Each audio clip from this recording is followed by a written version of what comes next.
मेरे प्यारे विद्यार्थियों, उत्कर्ष परिवार में आप सभी का हार्दिक स्वागत, अभिनंदन। कैसे हैं आप सभी? उत्कर्ष के ऑनलाइन ट्यूशन चैनल पर आप सभी का हार्दिक स्वागत, अभिनंदन। आज की जो क्लास हमारी रहने वाली है वह आपके 11th क्लास के अकॉर्डिंगली हाफ ईयरली एग्जाम के अकॉर्डिंग रहने वाली है। इसमें मैं आपको 5 चैप्टर का रिवीजन शानदार तरीके से सिर्फ और सिर्फ 2 घंटे के अंदर करवाने वाली हूँ। कैसे आप सभी? यस, रुक्मणी, फराह, सभी बच्चों का हार्दिक अभिनंदन। नितिन, सैनी, कैसे हैं आप सभी? सभी बच्चों का हार्दिक अभिनंदन आज की क्लास में। तो चलो शुरू करते हैं हमारी आज की महामैराथन क्लास जो है, जिसमें मैं लेने वाली हूँ बहुत ही शानदार महत्वपूर्ण प्रश्नों का पूरा समायोजन। चलें शुरू करते हैं। सबसे पहला क्वेश्चन जो हमारा रहेगा वो फर्स्ट चैप्टर से रहने वाला है। सबसे पहला चैप्टर कौन सा है? लेखन कला और शहरी जीवन हमारा फर्स्ट चैप्टर है और इसी से हम शुरुआत करने वाले हैं हमारे क्वेश्चंस की। चलो, पहला क्वेश्चन है, मेसोपोटामिया कौन सी 2 नदियों के बीच में स्थित है? मेसोपोटामिया, पहला चैप्टर यही है, लेखन कला और शहरी जीवन। लेखन कला और शहरी जीवन की शुरुआत कहाँ से हुई? तो लेखन कला और शहरी जीवन की शुरुआत मेसोपोटामिया से हुई। मेसोपोटामिया के बारे में और भी क्वेश्चन पूछ सकते हैं। देखो, मैं इसमें साथ साथ आपको साइड में और दूसरी बातें भी बताती चली जाऊंगी। जैसे मेसोपोटामिया शब्द कौन सी भाषा का शब्द है? मेसोपोटामिया शब्द अगर ये पूछ ले कौन सी भाषा का शब्द है, तो सबसे पहला तो आपको यह ध्यान रखना है कि यह यूनानी भाषा का शब्द है। फिर यह शब्द कैसे बना, इसका अर्थ क्या है? तो यह मेसोस और पोटेमोस 2 शब्दों से मिलकर के बना है। मेसोस और पोटेमोस 2 शब्दों से मिलकर बना। इसका मतलब क्या है? मेसोस का मतलब है नदी और पोटेमोस इसका मतलब 2 नदियों के बीच की उपजाऊ भूमि, मध्य और नदियों के बीच की उपजाऊ भूमि। तो 2 नदियां जो है उनके बीच की भूमि के लिए यह शब्द यूज में आता है। 2 नदियों के बीच की भूमि, बीच की जो भूमि है उसके लिए ही यह शब्द यूज में आता है। अब 2 नदियां कौन सी अगर यह पूछ ले तो आपको यह भी ध्यान रखना है कि ये 2 नदियां कौन सी थी भाई? तो 2 नदियां थी दजला और फरात नदी। इन दोनों नदियों के बीच की जो उपजाऊ भूमि है, 2 नदियों के बीच की जो बढ़िया उपजाऊ भूमि थी, उपजाऊ भूमि, उसी के लिए यह शब्द जो है मेसोपोटामिया काम में आता है। अब दजला और फरात नदी, यह इसका आंसर हो गया। एक और क्वेश्चन यहाँ से पूछ सकते हैं। देखो, साइड के जो दूसरे क्वेश्चन है वह भी नितिन आपने बहुत अच्छा लिख दिया। मेसोपोटामिया यानी 2 भाषा, हाँ, मध्य और पोटेमोस यानी नदी। बिल्कुल ठीक लिख दिया आपने, बहुत अच्छा। उपजाऊ भूमि को जो है यह बताता है। बी आंसर गलत है। हाँ, रावी और सतलज बी गलत है, ए ही सही है। बिल्कुल ठीक लिखा आपने, है ना। दजला और फरात नदियों के बीच की जो उपजाऊ भूमि है उसी के लिए यह शब्द जो है प्रयोग में आया है। बिल्कुल ठीक लिखा है आपने। और इसमें और क्या क्वेश्चन पूछ सकते हैं? कौन सी भाषा का शब्द है? या यूनानी भाषा का शब्द है। सबसे पहले लेखन कला का विकास कहाँ पे हुआ? यहीं पर हुआ। मेसोपोटामिया वर्तमान में क्या है? तो वर्तमान में यह इराक गणराज्य है। वर्तमान में क्या है? यह इराक वाला जो एरिया है वही मेसोपोटामिया है। पूरे विश्व में सबसे पहले अगर लेखन की बात करें, लेखन कला की शुरुआत जो है अगर हम करें तो वह यहीं से हुई है। यह बहुत ही इंपॉर्टेंट है। यस, अच्छा, हाँ पूर्वा बेटा, स्वागत है आपका। 5 बजे आएगी, हाँ आपकी क्लास फरा 5 बजे आएगी। बिल्कुल, आपकी क्लास जो है 5 बजे आने वाली है। तो यह मेसोपोटामिया के इर्द गिर्द वाले कुछ क्वेश्चंस मैंने बताए। मेसोपोटामिया में भाषा, अब यहाँ पर भी बहुत इंपॉर्टेंट क्वेश्चन आता है। सबसे पहले देखो, इसमें बहुत सारे शहर थे, वो अलग अलग समय में अस्तित्व में आए। जैसे सुमेरियन, सबसे पहले सुमेर, फिर हम देखते अक्कद, फिर बेबीलोन। इस प्रकार से अलग अलग शहर अस्तित्व में आए तो अलग अलग भाषाएं भी अस्तित्व में आई। सबसे प्राचीनतम ज्ञात भाषा इसकी कौन सी है? सबसे प्राचीनतम ज्ञात भाषा इसकी सुमेरियन है। फिर उसके बाद में सुमेरियन सभ्यता के बाद में पहले सुमेर में जो है राजा वगैरह आए, शक्तिशाली हुए, उसके बाद में अक्कदी लोग आ गए तो अक्कदी भाषा, इसके बाद में अक्कदी लोग आए तो अक्कदी भाषा आ गई, है ना। इसके बाद बेबीलोन शहर बहुत जबरदस्त रूप से अस्तित्व में आया। इसके बाद में हम देखते हैं असीरियाई लोग यहाँ पर आ गए थे, असीरियाई लोग आ गए थे तो असीरियाई लोग जो है यहाँ पर आ गए। अरामाइक लैंग्वेज यहाँ पर आई। तो भाषा भी ध्यान रखनी और शहर भी। अगर पूछ ले मेसोपोटामिया के कुछ प्रमुख शहर बताओ तो क्या लिखोगे? तो सबसे पहला तो आपको यह लिखना है, सुमेरियन सभ्यता है तो सुमेर शहर था, फिर अक्कद, फिर उसके बाद में बेबीलोन शहर 2000 ईसा पूर्व, और फिर उसके बाद में असीरियाई 1100 ईसा पूर्व लगभग असीरियाई लोगों ने यहाँ पर अधिकार कर लिया और असीरिया शहर बन गया। तो यह आपको जो है ध्यान रखना है। इसके आसपास के क्वेश्चंस भी सारे आपको ध्यान रखने। चलो अब नेक्स्ट क्वेश्चन की तरफ चलते हैं। मेसोपोटामिया में खेती बाड़ी। अब यह मेसोपोटामिया इसलिए भी जाना जाता है क्योंकि यहाँ पर खेती जो है सबसे पहले यहाँ पर हुई। सबसे ज्यादा उपज यहाँ पर होती थी। मिट्टी है, उपजाऊ मिट्टी, नदियां हैं तो बहुत उपजाऊ मिट्टी लाएगी, और उपजाऊ मिट्टी लाएगी तो खेती भी बढ़िया होगी, है ना। तो यह भी आपको ध्यान रखना है। हाँ, 12th की क्लास का वेट कर रहे हैं, बहुत अच्छा। 12th की क्लास आएगी आपकी बराबर कितने बजे? 12th की क्लास जो है आपकी 12th की क्लास जो है आपकी आएगी 5 बजे, 3 बजे से 5 बजे तक 11th की क्लास लूंगी, उसके बाद में आपकी क्लास आएगी, ठीक है। 5 बजे आप लोग जुड़ना। अभी जो है 11th की क्लास। मेसोपोटामिया में खेतीबाड़ी की शुरुआत कब हुई? तो मेसोपोटामिया में सबसे पहले खेतीबाड़ी की शुरुआत और सबसे ज्यादा खेतीबाड़ी भी यहीं पर होती थी। तो खेतीबाड़ी की शुरुआत कब हुई? 7000 से 6000 ईसा पूर्व हुई थी। मेसोपोटामिया में लेखन प्रणाली की पहली पट्टिकाएं कब प्राप्त हुई? देखो, लेखन प्रणाली यहीं से शुरू हुई। सबसे पहले सीधा लिखना नहीं शुरू किया था। जैसे कि आप लोग इमोजी भेजते हो ना, उसी प्रकार से यहाँ पर भी इमोजी वगैरह उस तरीके से चित्र बना देते थे। जैसे मछलियाँ हैं तो इस प्रकार से मछली ड्रॉ कर दी, है ना। जैसे अनाज के बोरे हैं तो इस प्रकार से अनाज के बोरे जो हैं वह ड्रॉ कर देते थे। तो यहाँ पर सबसे पहले चित्र जैसे चिन्ह जो है वह बनते थे। और कितनी मछलियाँ, तो उसकी संख्या जो है वह इस तरीके से उसकी संख्या जो है वह हो जाती थी। तो चित्र जैसे चिन्ह होते थे, उनकी संख्याएं होती थी। यह मेसोपोटामिया के अंदर इस प्रकार से लेखन कला की शुरुआत हुई। देखो, गुणा भाग की तालिका तो 1800 ईसा पूर्व, अगर पूछ ले गुणा भाग की तालिका तो 1800 ईसा पूर्व। और यहाँ पर पूछा है लेखन कला की प्राचीनतम पट्टिकाएं तो 3200 ईसा पूर्व। दोनों में अंतर है, समझ में आ रहा है क्या कि दोनों में अंतर कैसे है? अंतर इस प्रकार से है, जो गुणा भाग हमें वर्गमूल और ये सब पता चलता है वह कब की है? वह 1800 ईसा पूर्व की है। तो यह ध्यान रखना है, 3200 ईसा पूर्व सबसे पहली पट्टिकाएं प्राप्त हुई। यह कहाँ से प्राप्त हुई? उरुक शहर से प्राप्त हुई। और लोगों ने लिखना कब शुरू करा? यह उरुक शहर से प्राप्त हुई। अच्छे से क्लास दिखाई दे रही है आपको? अच्छे से प्रॉपर मेरी आवाज आ रही है? एक बार मुझे यह बताओ कि नमस्कार नमस्कार सभी बच्चों का हार्दिक अभिनंदन। आज की क्लास में कैसे हो? कैसी तैयारी है? आपके हाफ ईयरली एग्जाम है, उम्मीद करती हूँ बहुत अच्छे से पढ़ रहे होगे। कैसी चल रही है? 12th वाले स्टूडेंट्स जो है 5 बजे आना, है ना। 12th वाले स्टूडेंट्स जो हैं सभी 5 बजे आना। चलो अब बात करते हैं किसके बारे में? मेसोपोटामिया की लेखन प्रणाली की सबसे पहली पट्टिका है 3200 ईसा पूर्व। एक बार ये बताओ, अच्छे से क्लियर दिखाई दे रहा है? आवाज अच्छे से आ रही है? कोई समस्या तो नहीं आ रही है? क्लास प्रॉपर चल रही है? चलो अब बात करते हैं कि यहाँ पर जो है, यस मम्मा, चलो बहुत बढ़िया।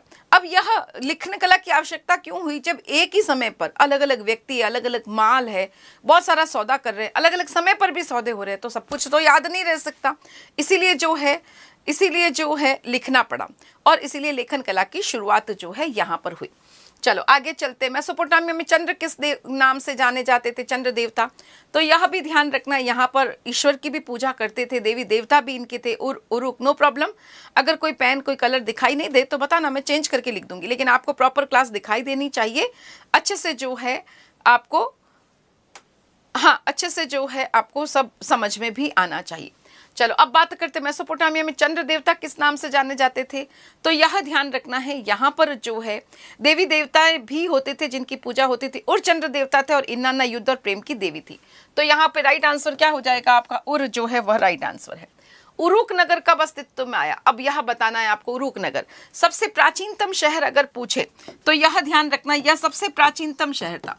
सबसे प्राचीनतम शहर कौन सा था? तो सबसे प्राचीनतम शहर था और यह एक मंदिर शहर था। मंदिर के चारों तरफ लोग आकर बस गए और इस प्रकार से यह शहर जो है स्थापित हुआ। और यह 4200 ईसा पूर्व ही अस्तित्व में आ गया। इसके चारों तरफ परकोटा। नितिन, आपने सही आंसर दिया है। यस राधिका, बिल्कुल ठीक आंसर है। सब बच्चे एकदम ठीक आंसर दे रहे हैं। इसका आंसर हो जाएगा 4200 ईसा पूर्व जो है यह शहर अस्तित्व में आ गया था। शहरीकरण की शुरुआत 3000 ईसा पूर्व हुई। बस्तियां 5000 ईसा पूर्व आ गई थी। उरुक शहर मंदिर शहर था और वह कब अस्तित्व में आता है? तो वह ध्यान रखोगे, वह तो 4200 ईसा पूर्व अस्तित्व में आया और 4000 ईस्वी तक बना रहा, 400 ईस्वी तक बना रहा। इसका विस्तार अगर हम देखें तो 3000 ईसा पूर्व इसका विस्तार, मेसोपोटामिया का विस्तार जो है हम देखते हैं मोहनजोदड़ो से दुगुना। मोहनजोदड़ो 125 हेक्टेयर था और ये 250 हेक्टेयर तक फैला हुआ था। काफी बड़ा शहर था, काफी जबरदस्त रूप से यह विकसित हुआ 3000 ईसा पूर्व। यहाँ पर टेक्नोलॉजी में भी हमें जो है यहाँ पर परिवर्तन देखने को मिलता है, तकनीकी विकास जो है वह देखने को मिलता है। चलो आगे चलते हैं। नेक्स्ट क्वेश्चन बताओ, स्टेल क्या है? ये बहुत अच्छा क्वेश्चन है, छोटा क्वेश्चन, 1 लाइनर में आपको पूछ सकते हैं। देखो, मिट्टी पर, शिलाओं पर, कठोर सतह पर जो लिखे हुए हमें मिलते हैं वही स्टेल कहलाते हैं। पत्थर के शिलापट है जिन पर अभिलेख उत्कीर्ण किए जाते थे। गिलगेमिश महाकाव्य अगर पूछे कि क्या मेसोपोटामिया के लोग शहर को महत्व देते थे, शहर विनष्ट हो जाने पर दुखी होते थे, तो यस 100% जो है शहरों को महत्व देते थे। कैसे पता चलता है? हमें एक गिलगेमिश महाकाव्य लिखा हुआ मिलता है जो टैबलेट मिट्टी की पट्टिकाओं पर लिखा गया है और इसमें हमें पता चलता है कि लोग शहर जो है उसको बहुत महत्व देते थे, अगर वह विनष्ट हो जाता युद्ध में तो दुखी होते थे। यह जो है 12 पट्टिकाओं पर, कितनी पट्टिकाओं पर लिखा है? 8th का क्या आंसर दिया आप लोगों ने? ए आंसर दिया है, बिल्कुल ठीक आंसर है, 12 पट्टिकाओं पर है। सारगोन कहाँ के राजा थे? अब यह बताओ कि मेसोपोटामिया के अंदर कुछ राजाओं के नाम दिए, बहुत ज्यादा तो राजा का नाम नहीं दिया, लाइफ स्टाइल, जीवन और लेखन कला यही सब कुछ बताया है। लेकिन यहाँ पर आपसे पूछा गया है कि सारगोन राजा के बारे में भी पढ़ा हमने, सुमेर पढ़ा, अक्कद पढ़ा, सीरिया पढ़ा, बेबीलोन पढ़ा, है ना?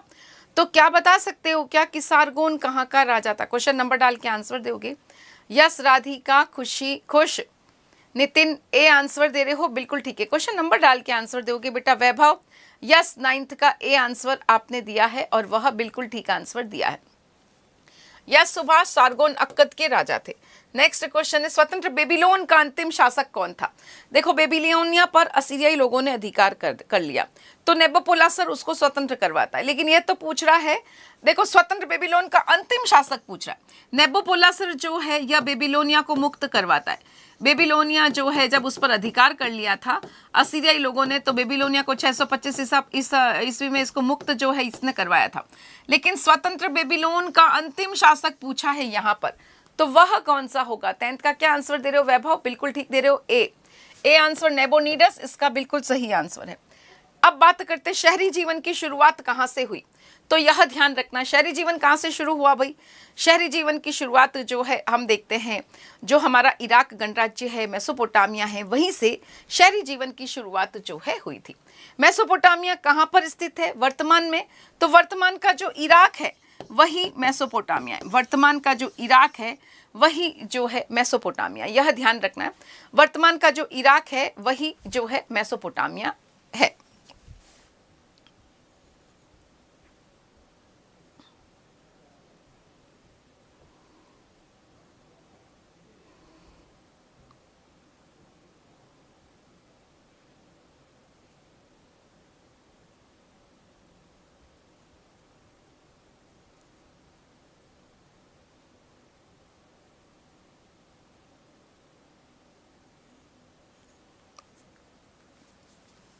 चलो अब आगे चलते नेक्स्ट क्वेश्चन की तरफ। मेसोपोटामिया की भौगोलिक स्थिति का वर्णन करो। देखो मेसोपोटामिया कैसा है, तो यहाँ पर हम क्या देखते हैं, बहुत सारे पेड़ ही पेड़ हमें दिखाई देते हैं, बहुत हरे भरे घास के मैदान हमें दिखाई देते हैं, हरे भरे घास के मैदान है, और धीरे धीरे वृक्ष आच्छादित पर्वत श्रृंखलाओं के रूप में यह फैलते गए पूर्वोत्तर भाग में, ठीक है। इसके अलावा यहाँ पर स्वच्छ पानी के झरने भी हैं, यहाँ पर हमें जंगली फूल भी दिखाई देते हैं, और ध्यान रखना है ऊपर स्टेपी क्षेत्र है, वहां पर हमें बहुत बढ़िया घास जो है दिखाई देती है। अब यहाँ पर दो प्रकार के जीवन जो है प्रचलित थे, कृषि भी बहुत इंपॉर्टेंट थी और पशुपालन जो है वह भी बहुत इंपॉर्टेंट था। कृषि और पशुपालन दोनों ही बहुत ही महत्वपूर्ण थे, पर सबसे ज्यादा महत्वपूर्ण क्या था? सबसे ज्यादा महत्वपूर्ण पशुपालन रहा। क्यों? क्योंकि सर्दियों के बाद जो बारिश होती है ना, हम मावट कहते हैं जिसको, उसके बाद बहुत जबरदस्त घास उग जाती थी। घास उग जाएगी तो पशुओं के लिए भोजन मिल जाता था, और पशुओं का भोजन हो गया तो पशुपालन तो फ्री में ही हो गया, उनसे ऊन, दूध, मांस ये सब कुछ हमें मिल जाएगा, पनीर बन जाएगा, उससे घी बन जाएगा। तो इस प्रकार से सबसे सस्ता क्या पड़ेगा? पशुपालन। इसलिए लोग ज्यादातर क्या करते थे? पशुपालन को अपनाते थे। यहाँ पर बहुत अच्छी वर्षा भी हो जाती थी, इसलिए 7000 ईसा पूर्व यहाँ पर खेती बाड़ी भी शुरू हो गई। तो भौगोलिक स्थिति पूछे तो क्या बताओगे? भौगोलिक स्थिति जो है उसमें आपको यह बताना है कि भौगोलिक स्थिति जो है बहुत ही बढ़िया है, शानदार रही यहाँ की भौगोलिक स्थिति। यह बताना है हरे भरे घास के मैदान है, वृक्ष आच्छादित पर्वत श्रृंखला के रूप में फैलते चले गए हैं, यहाँ पर स्वच्छ पानी के झरने हैं, जंगली फूल है, और इस प्रकार से खेती बाड़ी भी बहुत अच्छी होती। थम्स अप भेजते रहोगे कि यस बिल्कुल अच्छे तरीके से समझ में आ गया। नेक्स्ट क्वेश्चन जो इंपॉर्टेंट है, शहरी अर्थव्यवस्था की जो है विशेषताएं बताओ। शहरी अर्थव्यवस्था की क्या विशेषता होगी? देखो यहाँ पर सबसे खास बात जो हम देखें तो सबसे पहली बात है श्रम विभाजन, बहुत इंपॉर्टेंट। सब 4 पॉइंट में आपको शहरी अर्थव्यवस्था जो है, शहरी अर्थव्यवस्था अगर पूछ ले आपको तो उसके आंसर में आपको शहरी अर्थव्यवस्था में 4 पॉइंट ध्यान रखने। 4 पॉइंट क्या? सबसे पहला पॉइंट आपको लिखना है श्रम विभाजन। श्रम विभाजन क्या होता है? जब केवल और केवल खेती बाड़ी होती है तब तो ग्रामीण अर्थव्यवस्था होती है।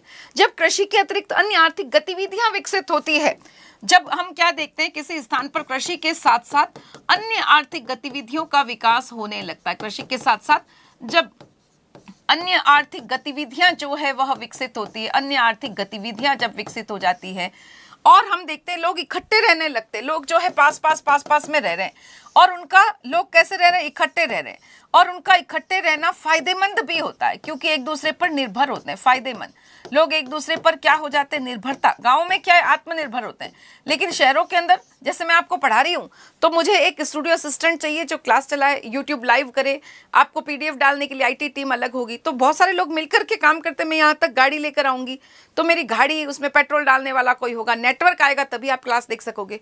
तो यह बहुत सारे लोग हैं जो मिलकर के एक दूसरे पर निर्भर हैं और इस प्रकार से कार्य हो रहा है। यही शहरी जीवन की सबसे पहली शर्त है कि श्रम विभाजन है। बहुत सारे लोग बहुत सारे काम और एक दूसरे पर वस्तुओं का, सेवाओं का, उत्पादन का आदान प्रदान कर रहे हैं और इस प्रकार से अलग अलग लोग अलग अलग काम कर रहे हैं, एक दूसरे पर निर्भर है। यही शहरी जीवन की प्रमुख शर्त है, श्रम विभाजन।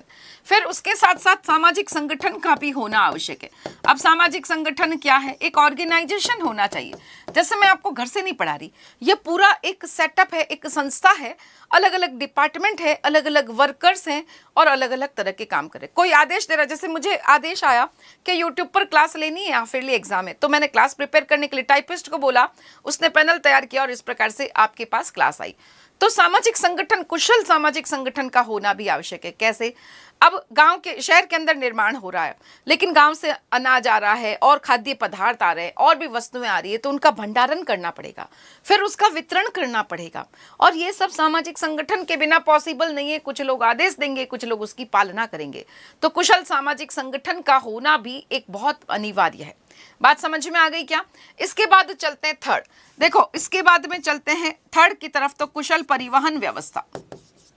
और क्या चाहिए हमें, कुशल परिवहन व्यवस्था भी चाहिए। कैसे चाहिए? अब माल तो है, गांव के अंदर बहुत कुछ उग रहा है, शहर में आवश्यकता भी है, मांग भी है, पूर्ति भी हो जाएगी, लेकिन रास्ते में आने जाने के साधन ही नहीं है, सड़कें ही नहीं है, तो वो गांव का माल हमारे कोई काम नहीं आएगा। कुशल परिवहन होना भी बहुत आवश्यक है। पहले इतनी सड़कें वगैरह बनी हुई नहीं थी। अगर जो है जानवरों की पीठ पर बोझा डाल करके सामान को लाएं तो बहुत समय लगेगा, जानवरों को चारा खिलाना पड़ेगा, तो ये तो बहुत खर्चा आ जाएगा। ऐसा तो उस समय करना पॉसिबल नहीं था। सबसे सस्ता सर्वत्र जो अगर हम बात करें तो वह है जल मार्ग। जल मार्ग के द्वारा बहुत आसानी से जो है माल आ जाएगा और सस्ता भी आएगा। और हम देखते हैं रजला नदी है, फरात नदी है, उनकी सहायक नदियां थी, तो इस प्रकार से यह सब कुछ हो जाता था। बिल्कुल ठीक लिखा है नितिन, आपने बिल्कुल 100% एक्सेलेंट लिखा है। तो इस प्रकार से यह जो है परिवहन का होना भी, आप विदेशी विनिमय कर रहे हो, बाहर से माल मंगा रहे हो, उसको नियंत्रित कौन करेगा? उसके लिए सामाजिक संगठन चाहिए। लेकिन माल आएगा कैसे? तो वह मार्गों के द्वारा आएगा। तो दोनों चीजें, कुशल परिवहन होना बहुत अधिक शहरी जीवन की आवश्यक शर्त है। ठीक है, अब कुशल परिवहन भी हो गया, लेकिन इसी के साथ साथ अब हिसाब मुझे याद ही नहीं रहा कि मैंने कहाँ से क्या मंगाया, कितनी लकड़ी मंगाई, कितना तेल मंगाया, कितना अनाज मंगाया, मुझे तो मछलियाँ कितनी मंगाई याद ही नहीं है। तो जब बहुत सारे सौदे अलग अलग समय पर अलग अलग व्यक्ति अलग अलग माल के लिए होते हैं तो उसको लिखना बहुत जरूरी है ना। तो इस प्रकार से हमारे पास में लेखन, हिसाब किताब रखने के लिए लेखन कला का होना भी बहुत आवश्यक है।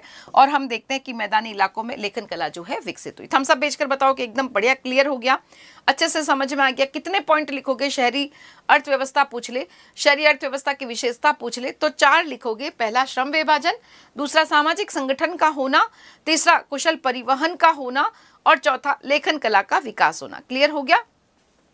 तो यह 4 पॉइंट जो है आपको लिखने हैं कि शहरी जीवन के अंदर हम देखते हैं श्रम विभाजन होना बहुत आवश्यक है, उसी के साथ साथ सामाजिक संगठन का होना आवश्यक है, कुशल परिवहन का होना आवश्यक है और चौथा लेखन कला भी बहुत जरूरी। नेक्स्ट क्वेश्चन, वारका शीर्ष से क्या समझते हो? देखो, उरुक शहर से हमें एक महिला की मूर्ति मिली है। कहां से मिली है? उरुक शहर से मिली है। और वह कितनी पुरानी है? वह 3000 ईसा पूर्व की है। किसकी बनी है? ये सफेद संगमरमर की बनी हुई है। और देखो, इसमें यहाँ पर जो है काली भौएं हैं, है ना, और इसी के साथ साथ यहाँ पर सफेद लाजवर्द सफेद सीपी लगी हुई है। इसकी आंखों के अंदर हम क्या देखते हैं? सफेद सीपी है और उसके अंदर जो है लाजवर्द लगा हुआ है। लाजवर्द मणि ब्लू कलर की होती है, हमारी आंखों के अंदर ब्लू कलर की होती है ना पुतली, तो इस प्रकार से यह ब्लू कलर की। और यहाँ पर एक खांचा बना हुआ है, जरूर यहाँ पर भी कोई ना कोई गहना रखने के लिए काम में आते होंगे। इसका मतलब क्या है? इसका मतलब यह है बेटा कि यहाँ पर बाहर से पत्थर आया और बाहर से सोना चांदी आया, क्योंकि यहाँ पर तो था ही नहीं। तो इसका मतलब 100% यह ध्यान पड़ रहा है कि विदेशी व्यापार हुआ और यही तो शहरीकरण है। तो ये शहरीकरण को बता रहा है। वारका शीर्ष क्या बता रहा है? 3000 ईसा पूर्व। लेखन कला का विकास, यस दिव्या बिल्कुल ठीक लिखा है, नितिन बिल्कुल ठीक लिखा है। तो यह क्या है, यह जो है शहरी जीवन की आवश्यक शर्तें इसमें दिखाई दे रही है। इसका मतलब है शहरी अर्थव्यवस्था यहाँ पर विकसित हो गई। तो वार्का शीर्ष हमें शहरी जीवन के बारे में भी बताती है कि 3000 ईसा पूर्व मेसोपोटामिया में शहरी जीवन की शुरुआत हो गई थी। यहाँ पर धातु आ गई। यह बहुत सुंदर मूर्ति है, ये मूर्तिकला का विश्व प्रसिद्ध नमूना है। सुकोमल ठोड़ी और गालों के लिए प्रसिद्ध है। कितना सुंदर से यह है, तो इससे पता चलता है कि यहाँ पर शहरी जीवन की शुरुआत हो गई थी। नेक्स्ट क्वेश्चन है, मेसोपोटामिया में लिपि कैसे लिखी जाती थी, किलाकार लिपि। देखो यहाँ पर कुछ क्वेश्चंस जो है वह आपके बनते हैं। वह है सबसे पहले क्यूनिफॉर्म लिपि इसको कहते हैं। तो क्यूनियस और फॉर्मा से मिलकर के यह शब्द बनाई, लैटिन भाषा का शब्द है क्यूनिफॉर्म, क्यूनियस और फॉर्मा। और यह किसका शब्द है, ये लैटिन भाषा का शब्द है। यह ध्यान रखना है कि लैटिन भाषा का शब्द है, क्यूनियस और फॉर्मा से मिलकर के यह बना है, क्यूनियस और फॉर्मा। और इसका मतलब क्या है, किलाकार लिपि, किलाक्षर, कील की तरह लिखते थे, इसलिए इसको किलाक्षर लिपि कहते हैं। अब ये मेसोपोटामिया के लोग लिखते कैसे थे, तो मिट्टी लेते थे, एकदम चिकनी मिट्टी, ऐसा नहीं कंकर पत्थर है, ऐसा नहीं, मिट्टी ली, उसको साफ करके उसको गूंद लेते थे, गूंद करके थाप करके उसको एक पट्टिका का आकार दे देते थे। इस तरीके की पट्टिका जो है उसका आकार देते थे, और फिर गीले गीले में फटाफट से उसके ऊपर जो है लिखते थे, सरकंडे की तीली की नोक से इस पर लिखते थे। और ये सूखने के बाद एकदम आपके घर में मिट्टी के बर्तन नहीं होते उसी प्रकार से हो जाती थी। लेकिन ध्यान रखना, हर सौदे के लिए एक अलग पट्टिका चाहिए। एक बार ये सूख गया, आप इस पे रीराइट नहीं कर सकते। एक बार सूखने के बाद उसको आप वापस जो है, मैडम 5वां चैप्टर याद नहीं हो रहा है, 5वें चैप्टर पर भी चलेंगे, बिल्कुल चिंता मत करो, सारे चैप्टर करवाने वाली हूँ। जहां जो परेशानी हो आप पूछोगे, मैं उसको भी थोड़ा विशेष ध्यान दे करके करवा दूंगी। जहां आपको समस्या आएगी आप पूछना मुझसे, मैं उसको थोड़ा विशेष ध्यान दे करके उसको ज्यादा समझा दूंगी, है ना। ये क्लास आप ही लोगों के लिए लगाई गई है, आपके हाफिजली एग्जाम के लिए। कोई भी बच्चा, चाहे हिंदी मीडियम का हो चाहे इंग्लिश मीडियम का हो, इस क्लास से जुड़ सकता है, इस क्लास को देख सकता है, इसका फायदा उठा सकता है। कोई भी चैप्टर में जहां पर भी समस्या है आप उस पर खुल करके क्वेश्चन पूछो, कैसा भी क्वेश्चन पूछो, मैं सबके आंसर देने वाली हूं और सब टॉपिक समझाने वाली हूं। चिंता ही मत करो, बहुत ही शानदार क्लास रहने वाली है जिसमें हर समस्या का समाधान होने वाला है। पर समय सीमा है, ध्यान रखना, 1 घंटे 45 मिनट में आपकी क्लास लूंगी, क्योंकि जस्ट उसके बाद मेरी 12th में क्लास शुरू हो जाएगी। तो जो आप कहोगे उसको ज्यादा अच्छे से मैं समझा दूंगी, बिल्कुल चिंता मत करो, ठीक है। तो यहाँ पर चलते हैं। अगर ये पूछ ले कि कैसे लिखते थे मेसोपोटामिया के लोग, मिट्टी की पट्टिका पर, यह भी क्वेश्चन पूछा हुआ है, किस पर लिखते थे, कपड़े पे, कागज पे नहीं, मिट्टी की पट्टिका पर लिखते थे। और चिकनी मिट्टी लेते थे, उसको जैसे हम आटा गूंथते हैं उसे गूंद करके थाप करके एक ऐसी पट्टिका का रूप देते थे जिसे एक हाथ से पकड़ सकें। फिर सरकंडा, ये एक पौधा है मान लो, और उसकी तीखी नोक है, और उसके सरकंडे की तीली की तीखी नोक से उस पर किलाक्षर अंकित कर देते थे। सूखने के बाद वह पट्टिका हमारे घरों में पड़े हुए बर्तनों की तरह एकदम सॉलिड हो जाती थी। सुखा सकते हो, धूप में, आग में पका सकते हो। और यह ध्यान रखना है कि हर छोटे से छोटे सौदे के लिए हमें अलग पट्टिका लेनी पड़ती थी, सूखने के बाद उस पर नहीं लिख सकते, है ना। एनवीएस से हो, क्या नाम है आपका। तो इस प्रकार से यह जो है लेखन कला जो है विकसित हुई, धीरे धीरे वर्ण किलाकार हो गए, यह ध्यान रखना है। तो इस प्रकार से यह मैंने आपको बता दिया, प्रत्येक सौदे के लिए नई जो है पट्टिका यूज में आती थी। मेसोपोटामिया में मंदिरों का निर्माण कैसे हुआ और लोगों की धार्मिक विशेषताओं के बारे पर भी प्रकाश डालिए। मेसोपोटामिया में मंदिर निर्माण और लोगों की धार्मिक विशेषताओं पर प्रकाश डालिए। देखो, मेसोपोटामिया के लोग धार्मिक थे, बाहर से आए, कुछ मंदिर बने हुए थे उसी को ठीक करवाया टूटे फूटे, और कुछ नए मंदिरों का भी निर्माण करवाया। अगर हम बस्ती की बात करें तो बस्तियां तो 5000 ईसा पूर्व ही बस्तियां जो है वह स्थापित हो गई थी। बस्तियां 5000 ईसा पूर्व हमें बस्तियां दिखाई देती है। 3000 ईसा पूर्व जो है हमें शहरीकरण, हमें शहर जो है वह दिखाई देते हैं। कुछ पुराने मंदिर पड़े थे, उनका पुनर्निर्माण कर दिया। कुछ पुराने टूटे फूटे से मंदिर थे, उनका पुनर्निर्माण कर दिया। और कुछ नए स्थानों पर भी, चुने हुए स्थानों पर भी कुछ नए मंदिरों का भी निर्माण इन लोगों के द्वारा, नए मंदिर भी जो है वह बनाए गए। नए मंदिर भी जो है इन लोगों के द्वारा बनाए गए। मंदिर कैसे बने हुए थे बच्चों, तो मंदिर जो है वह कच्ची ईंटों के, सबसे प्राचीन ज्ञात मंदिर अगर हम देखें तो वह कच्ची ईंटों से बने हुए थे। प्राचीन मंदिर की बात करें तो कच्ची ईंटों से बने हुए थे। और इनके देवी देवता कौन थे, तो यह ध्यान रखोगे, उर चंद्र देवता थे। इन्नाना जो है वह युद्ध और प्रेम की देवी थी। अब धीरे धीरे मंदिरों का आकार बढ़ा। मंदिर और घरों में कोई खास अंतर नहीं था। मंदिर देवता का घर है और आपका घर आपके रहने का घर है ना। लेकिन धीरे धीरे आपको लिखना है नंबर 2 पॉइंट में कि मंदिर जो है आकार, मंदिरों के स्वरूप में परिवर्तन आया। मंदिर बढ़ते चले गए। मंदिर खुले आंगन में बने होते थे तो आसपास में कमरे बनते चले गए। भाई पहले एक ही कमरा है, फिर ये एक और कमरा बन गया यहाँ पर, इस प्रकार से बहुत सारे कमरे बनते चले गए। मंदिर और घर में कोई अंतर था क्या? नहीं, कोई अंतर नहीं था। बस एक अंतर यह है कि मंदिरों के बाहर की जो दीवारें हैं वह थोड़ी देर चलो फिर अंदर बाहर, अंदर भीतर बाहर, इस तरीके से मुड़ी हुई हमें दिखाई देती है। यह मंदिर की विशेषता उसको घरों से अलग करती है। ठीक है, अब मंदिर में केंद्र बिंदु क्या है? देवता। मंदिर का केंद्र बिंदु की अगर हम बात करें तो भाई देवता ही जो है पूजा का केंद्र बिंदु क्या था? देवता। और लोग किस प्रकार से जो है यहाँ पर क्या प्रसाद चढ़ाते थे? देखो, लोग खेती बाड़ी करते थे, पशुपालन करते थे और मछलियां पकड़ते थे। पानी बहुत है तो वो यही लेकर आएंगे। वह क्या लेकर आते थे? तो लोग जो है अन्न चढ़ाते थे, मछलियां चढ़ाते थे और जो है दही चढ़ाते थे। हमें जो मंदिर है उसके फर्श पर बहुत सारी मछलियों के अवशेष मिले हैं। तो लोग अपने सैद्धांतिक देवता, चूंकि उनके सैद्धांतिक देवता जो है यही थे और इसीलिए उनके लिए यह अनाज लाते, मछलियां लाते थे और दही चढ़ाते। यह तो एक जनरल बात बताई कि मंदिर है, मंदिर में लोग आएंगे और हमें ऐसा पता चलता है। पहले कच्ची ईंटों के छोटे छोटे मंदिर थे, फिर आकार बढ़ते चले गए, खुले आंगन में बहुत सारे मंदिर कमरे बनते चले गए। बस मंदिर में और घर में अंतर है कि जो बाहर की दीवारें कुछ अंतराल के बाद भीतर और बाहर मुड़ी हुई थी। यहाँ तक तो कोई समस्या नहीं है, लिख लोगे। उसके बाद में आपको सबसे खास बात लिखनी है, मंदिर शहर कैसे बन गए। धीरे धीरे मंदिर के क्रियाकलाप बढ़ते चले गए और मंदिर के लोगों ने घर परिवार से ऊपर उठकर व्यवस्थापक का रूप ले लिया। जैसे मैंने अपना छोटा बच्चा था उसको पढ़ाया, फिर धीरे धीरे जब वो बड़ा हो गया तो मैंने खुद भी पढ़ाना शुरू कर दिया प्रोफेशनली, और प्रोफेशनली टीचर बन गई। आज मैं आपको यूट्यूब पर पढ़ा रही हूँ क्लास 11 उत्कर्ष क्लासेस पे, है ना। तो इस प्रकार से जब अगर हम अपने, पहले गृहिणी थी और अब एक शिक्षिका हूँ, तो मंदिर के जो लोग थे पहले मंदिर का काम करते, फिर वो व्यवस्थापक बन गए, अभिलेखों के पालक बन गए, जितनी भी वस्तु में जारी आ रही उसका हिसाब किताब रखने लग गए। और इस प्रकार से मंदिर जो है वह शहर का रूप धारण कर लेता है। वहां पर कह दिया भाई जैसे फसलें पक गई है तो यहीं पर आप जो है तेल निकाल दो, अगर सरसों उगाया है उससे तेल निकाल दो, सूत उगाई है तो उसे कपड़ा बना लो। तो सारे क्रियाकलाप बढ़ते चले गए और उसके आसपास ही होने लग गए, और कुछ लोग व्यवस्थापक बन गए, अभिलेखों के पालक बन गए, और इस प्रकार से मंदिर शहर का रूप ले लेता है। थम्स अप भेजकर बताओ कि यस, अच्छे से समझ में आया क्या कि मंदिर जो है वह शहर कैसे बन गया, मंदिरों ने शहर का रूप कैसे धारण किया। देखो, मेसोपोटामिया में बाहर से लोग आए और उन्होंने चुने हुए स्थानों पर मंदिरों को बनाना शुरू कर दिया। मंदिर पहले कच्ची ईंटों के थे, विभिन्न प्रकार के देवी देवताओं के निवास स्थल थे। उरचंद्र देवता थे, इनाना जो है युद्ध और प्रेम की देवी थी। फिर सेकंड पॉइंट में लिखना है देवता की पूजा कैसे करते थे और कैसे मंदिर जो है उसके क्रियाकलाप बढ़ गए। अब बात आती है मेसोपोटामिया में राजा के पद का विकास कैसे हुआ। एक क्वेश्चन नया क्या आया है, ये राजा कैसे आया। हम जो पढ़ रहे हैं इतिहास, सबसे पहला शहर ही मेसोपोटामिया है, सबसे पहले लेखन कला ही यही है, प्राचीनतम हम देख रहे खेती बाड़ी भी आए, तो यहाँ राजा आया कैसे, आखिर ये राजा नाम की चीज आई कैसे। अब इसको समझो। देखो, जब आप घर में बैठे हो पढ़ रहे हो ठीक है, लेकिन आप और आपके भाई या बहन आपस में झगड़ा करते हो, ज्यादा झगड़ा करते हो, तो मम्मी आएगी बीच बचाव करेगी ना। तो ठीक इसी प्रकार से यहाँ पर यह ध्यान रखना है कि लोग रह रहे हैं, बहुत सारी जमीन पड़ी है मेसोपोटामिया में और बहुत सारे लोग रह रहे हैं। अब कुछ लोग ऊपर की तरफ रह रहे हैं, ये लोग हैं इनका घर इधर है और ये लोग हैं इनका घर इधर है, ठीक है।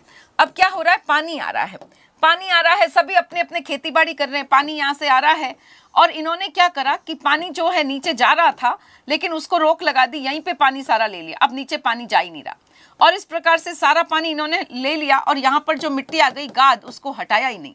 अब नीचे वाले इलाके में तो सूखा पड़ गया, सूखा रह गया, है ना। तो इस वजह से ऊपर और नीचे के लोगों में क्या होगा, झगड़ा होगा। क्या बता रही हूँ, ये ऊपरी क्षेत्र पर रहने वाले लोग जो हैं उन्होंने क्या करा, नहरों का पानी रोक लिया और नदियों का पानी रोक लिया, जो गाद थी उसको हटाया नहीं मिट्टी को, इससे नीचे पानी रुक गया, नीचे वाले लोगों को पानी की कमी हो गई। तो इस प्रकार से देहाती इलाकों में झगड़े हुए। झगड़े जब लंबे समय तक चले तो एक व्यक्ति आगे आया और उसने नेतृत्व प्रदान करा, वह लीडर बन गया। अब एक व्यक्ति आगे आ गया और वह लीडर बन गया, मुखिया, है ना। और उसने क्या कर दिया, युद्ध को नेतृत्व प्रदान कर दिया, युद्ध को नेतृत्व प्रदान कर दिया, और बाई चांस वह जीत भी गया। जीता तो उसको क्या मिला, जीतेगा तो उसको लूट का माल मिलेगा। उसने क्या करा, लूट का माल जो है यह अपने साथियों में बांट दिया। अगर आपको कोई कुछ देगा तो आपको कितना अच्छा लगेगा। अगर मैं आपको कुछ पार्टी में ले जाऊं, बढ़िया रेस्टोरेंट में खाना खिलाऊं, तो आप कहोगे मैडम जैसी तो कोई मैडम ही नहीं होती, कितना बढ़िया खाना खिला दिया, है ना। हमें कोई भी कुछ देता है तो बहुत अच्छा लगता है। लंबे समय तक जब झगड़े हुए तो एक व्यक्ति आगे आया, उसने मुखिया का रूप लिया, झगड़े को युद्ध का नेतृत्व प्रदान किया और उसने जीत के बाद लूट का माल अपने साथियों में बांट दिया। इससे उसके साथी उसके समर्थक बन गए, उसकी फैन फॉलोइंग बढ़ गई, उसके प्रभाव में वृद्धि हो गई, ठीक है। लेकिन यह मुखिया आज यहाँ है, कल कहीं और डोल रहा है, चला गया। समय बीता, लोगों ने सोचा कि यह आदमी काम का है, उसको पकड़ा, ढूंढा और उसको पकड़ा, भाई साहब हमारे और समस्या आ रही है, आप इस समस्या का समाधान करो। इस प्रकार से उसको और बहुत सारी समस्याओं से अवगत करवाया कि आपने पहले भी इतनी भलाई का काम किया, फिर से करो।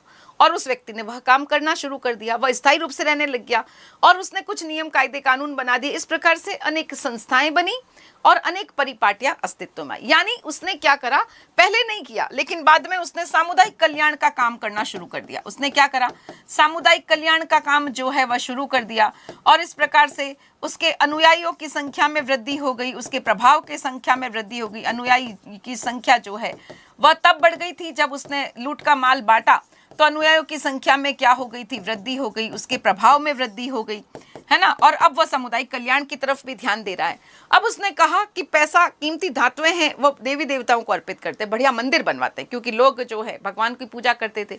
तो अब इसने एक कदम क्या उठाया, उसने कीमती भेंटें जो थी वह देवताओं को अर्पित कर दी। कीमती भेंटें जो थी वह किसको अर्पित कर दी, देवताओं को अर्पित कर दी, ताकि मंदिरों का निर्माण हो सके। उसने बहुत सारे लोगों को कहा जाओ तुम दूसरे देशों में जाओ और वहां से जो है कीमती धातुएं लाओ, क्योंकि मेसोपोटामिया में तो खेती बाड़ी है, धातु तो है नहीं। लोग गए और आस पड़ोस के क्षेत्रों से धातु लेकर आए। अब जितनी भी वस्तुएं आ रही है जा रही है, उस पर पूरा कंट्रोल इसने कर लिया। और इस प्रकार से हम क्या देखते हैं, इस प्रकार से हम देखते हैं कि इसके प्रभाव में बहुत वृद्धि हो गई। यह ठीक है, उसने जो भी माल मंगाया लाया उस पर पूरा आर्थिक रूप से भी नियंत्रण स्थापित कर दिया। अब उसने एक और चीज सोची, उस समय अटैक बहुत होते थे, कोई भी अटैक कर देता था, तो उसने कहा तुम इतनी दूर दूर बसे हुए हो, तुम मेरे पास आकर बस जाओ। वास्तव में हमें ऐसे प्रमाण मिलते हैं, दर्जनों गांव उजड़े और यह जो उरुक शहर है उसका विस्तार बहुत ज्यादा हुआ, 250 हेक्टेयर तक। बहुत सारे लोग जो है आकर के पास में बस गए। उसने कहा अगर कभी भी कोई अटैक करेगा हम सब मिलकर के युद्ध कर लेंगे, सैनिकों की संख्या बढ़ जाएगी। और इस प्रकार से लोगों ने भी उसकी बात मानी, क्योंकि लोग भी डरते थे, उन पर अटैक होते रहते थे और यह सेना बन गई पावरफुल। और इस प्रकार से हम देखते हैं वह व्यक्ति राजा बन गया। बताओ बात समझ में आई कि नहीं, यस और नो, थम्स अप भेजकर बताओ एक बार सभी बच्चे, एकदम बढ़िया से, एकदम स्माइल के साथ थम्स अप भेजकर बताओ कि यस, अच्छे से समझ में आया।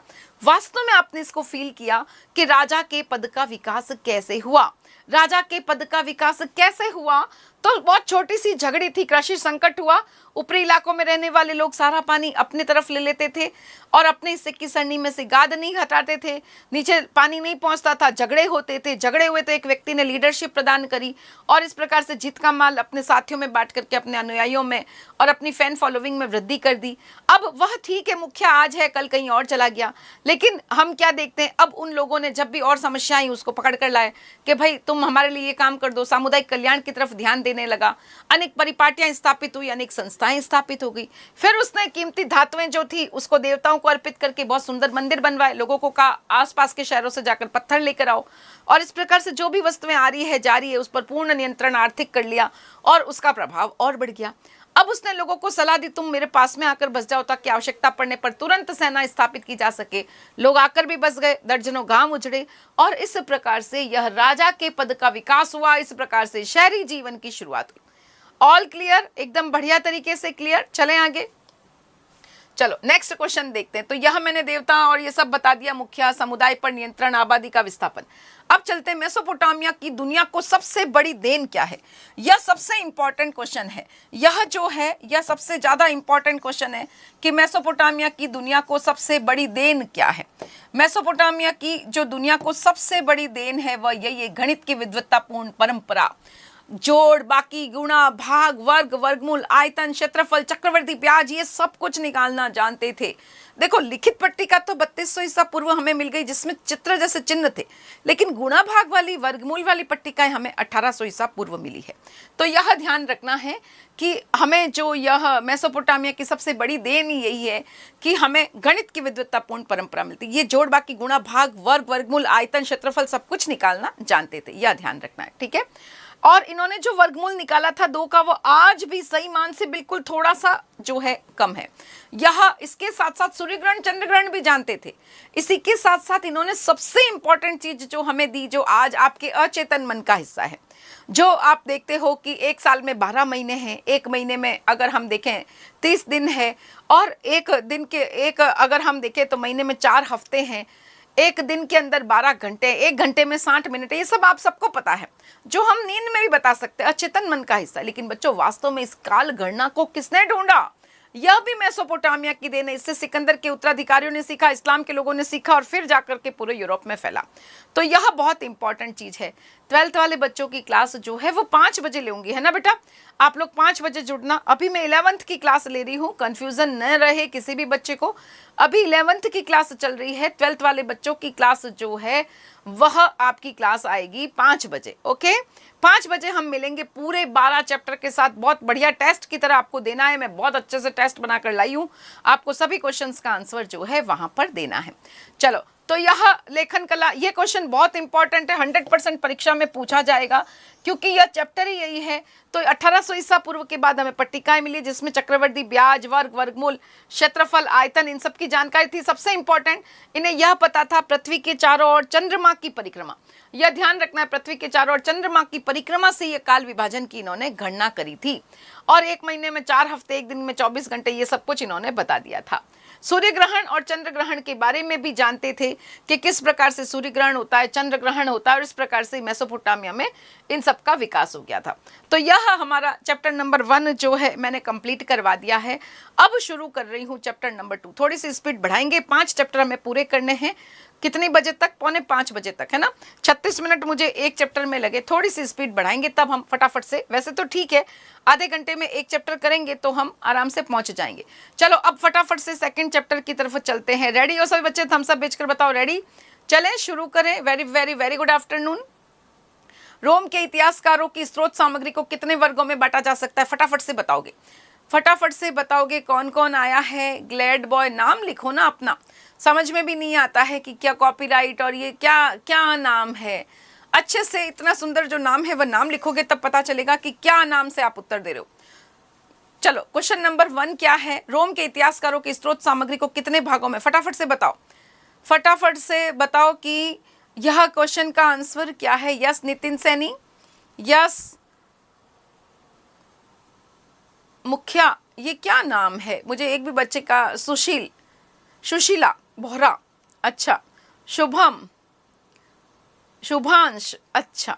फटाफट से 12th कब स्टार्ट करोगे? बस 5 बजे आ रही हूं मैं आप लोगों के साथ, ठीक है? चलो शुरू करते हैं हमारा यह question.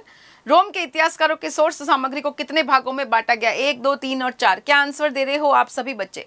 Wait for 12th class. Yes, आ रही हूँ 12th क्लास में, है ना?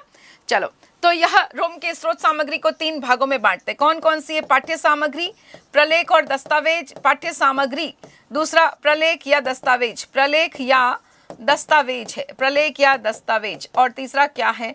ध्यान रखना है, भौतिक अवशेष। भौतिक अवशेष जो है, यह 3 भागों में हम इसको बांटते हैं। पाठ्य सामग्री में हम क्या लेते हैं?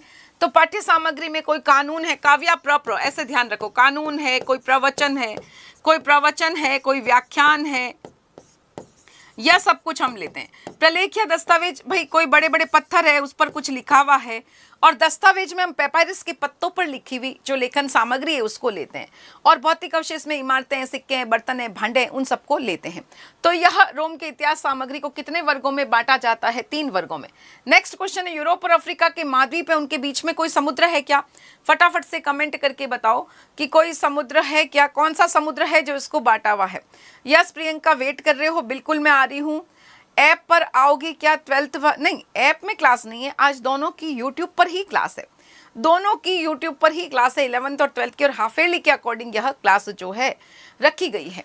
फटाफट से क्वेश्चन का आंसर जो है वह आपको देना है। फटाफट से क्वेश्चन का आंसर देना है।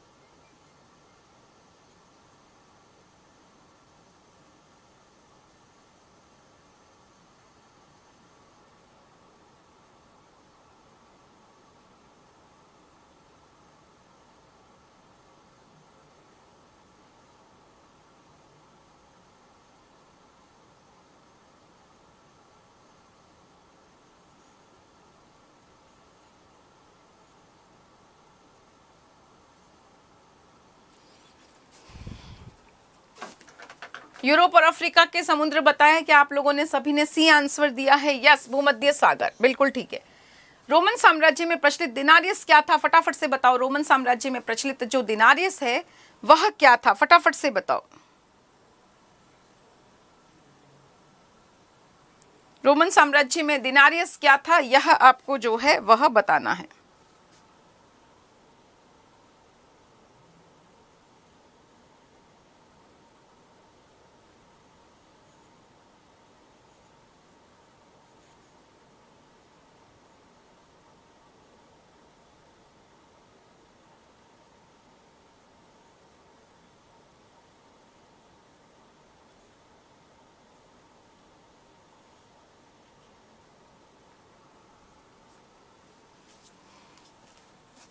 यस, क्या आंसर दिया है आप लोगों ने? थर्ड क्वेश्चन का सी आंसर दिया है। दिनारियस चांदी का सिक्का था। यस, बिल्कुल ठीक है। एम्फोरा क्या थे? कृषि में काम में आने वाले औजार, मटके या कंटेनर, उपरोक्त दोनों या इनमें से कोई नहीं? फटाफट से बताओगे एम्फोरा क्या थे, जल्दी जल्दी से बताओगे कि एम्फोरा से आप क्या समझते हो। हम जो सेकंड चैप्टर पढ़ते हैं इसमें एम्फोरा शब्द पढ़ा है आपने। बताओ एम्फोरा क्या थे, जल्दी से बताओगे। 4.5 ग्राम, यस, किसने लिखा? बिल्कुल ठीक लिखा आपने, 4.5 ग्राम। सॉलिडस सोने का सिक्का, यस, बिल्कुल ठीक लिखा। सॉलिडस सोने का सिक्का था, सॉलिडस सोने का सिक्का था। यस, सभी बच्चे फोर्थ का क्या आंसर दे रहे हो? बी, मटके या कंटेनर। देखो इस तरीके के कंटेनर होते थे और उसमें तरल पदार्थ जो है वह जाता था, यह जो है एम्फोरा कहलाता है। अच्छा, स्पेन में जैतून का तेल निकालने का उद्यम कौन से वर्ष में चरमोत्कर्ष पर आ? इसमें हम क्या देखते हैं, इस चैप्टर में यह बताया गया कि अलग अलग समय में अलग अलग स्थान पर हम देखते हैं कि यह जो है जैतून का तेल बहुत बढ़िया क्वालिटी में बहुत कम कीमत पर बना, तो जहां पर सबसे सस्ता और बढ़िया था वो ज्यादा बिका। तो यहां पर आपसे पूछा गया है कि बताओ, हाँ मुखिया, आपने बिल्कुल ठीक लिखा है। कॉपीराइट पूजा गुर्जर, तो नाम अच्छे से लिखो ना, क्या ये मुखिया, कॉपीराइट और ये ऐसे गलत गलत नाम लिख रहे हो। क्वेश्चन 5 का आंसर आप लोग दे रहे हो सी। यस, नहीं बेटा, अच्छे से देखो। स्पेन में जैतून का तेल निकालने का उद्यम, 5 का आंसर वापस चेक करोगे नितिन, एक बार चेक करके आंसर दो वापस। 5th क्वेश्चन का आंसर क्या आएगा? हाँ, 140 से 160 आएगा। यस, अच्छा सी दिया है आपने, हाँ सी दिया है। 140 से 160 ईस्वी जो है सही आंसर है। सर्वाधिक उत्कृष्ट किस्म की फ्रैंकिनसेंस कहाँ से आती थी? सर्वाधिक उत्कृष्ट किस्म की जो फ्रैंकिनसेंस थी वह कहाँ से आती थी, यह बताना है। फटाफट से बताओगे सबसे बढ़िया उत्कृष्ट किस्म की फ्रैंकिनसेंस कहाँ से आती थी? क्या राइट आंसर होगा 6th क्वेश्चन का? 6th क्वेश्चन का राइट क्या होगा? अभी तक याद है? क्या बात है, वेरी गुड, बहुत बढ़िया, बहुत बढ़िया, याद है तो बहुत अच्छा।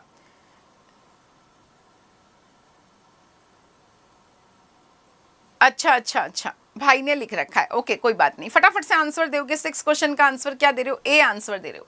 यस, अरब प्रायद्वीप से आती थी। नेक्स्ट क्वेश्चन है, टैसिटस ने महान सीनेट ग्रहों के आश्रित के रूप में किस वर्ग का वर्णन किया है? टैसिटस जो है उसने समाज की श्रेणियों के बारे में बताया, अलग अलग श्रेणियां बताई और उसने उसमें कहा कि मध्यम वर्ग जो था ना वह महान सीनेट ग्रहों का आश्रित वर्ग होता था। अब बात करते रोमन साम्राज्य का विस्तार कहां से कहां तक था।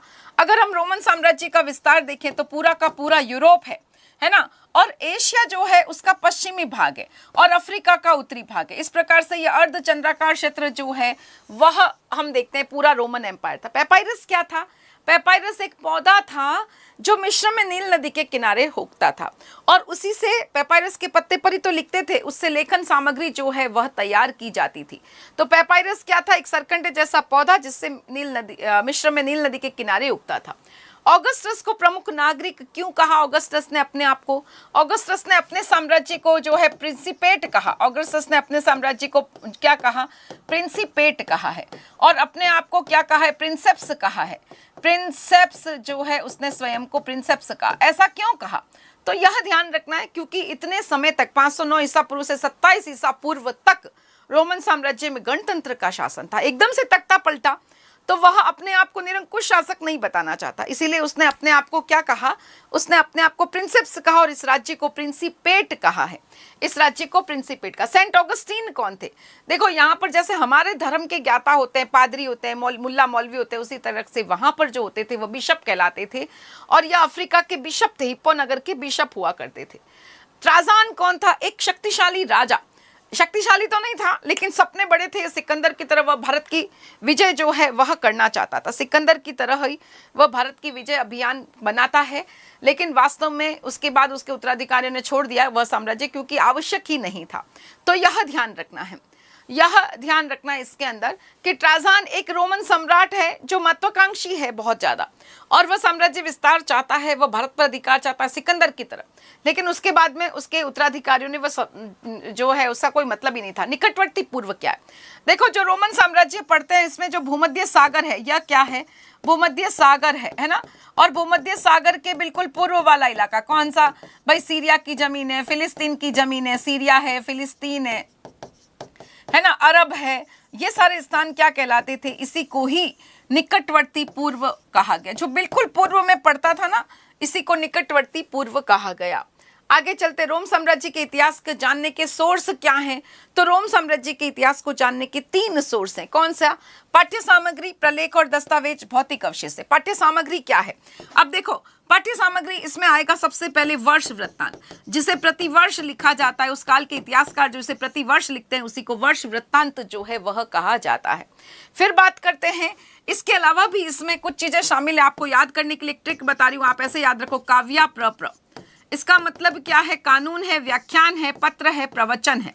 इसका मतलब क्या है, कोई कानून है, कोई व्याख्यान है, कोई लेक्चर है, कानून है, व्याख्यान है, कोई प्रवचन है, कोई पत्र है, वह इसमें शामिल होता है। ठीक है, इसके अलावा प्रलेख के अंदर 2 प्रकार की सामग्री आएगी। कौन सी 2 सामग्री, एक तो प्रलेख के अंदर हमारे पास में आ जाएंगे कि जो चट्टानों पर और लिखे गए अभिलेख होते हैं, है ना, वह शामिल है। और एक पेपाइरस से जो लेखन सामग्री तैयार की जाती थी, पेपाइरस से जो लेखन सामग्री तैयार होती थी, लेखन सामग्री, उसी को इसके अंदर शामिल करते हैं।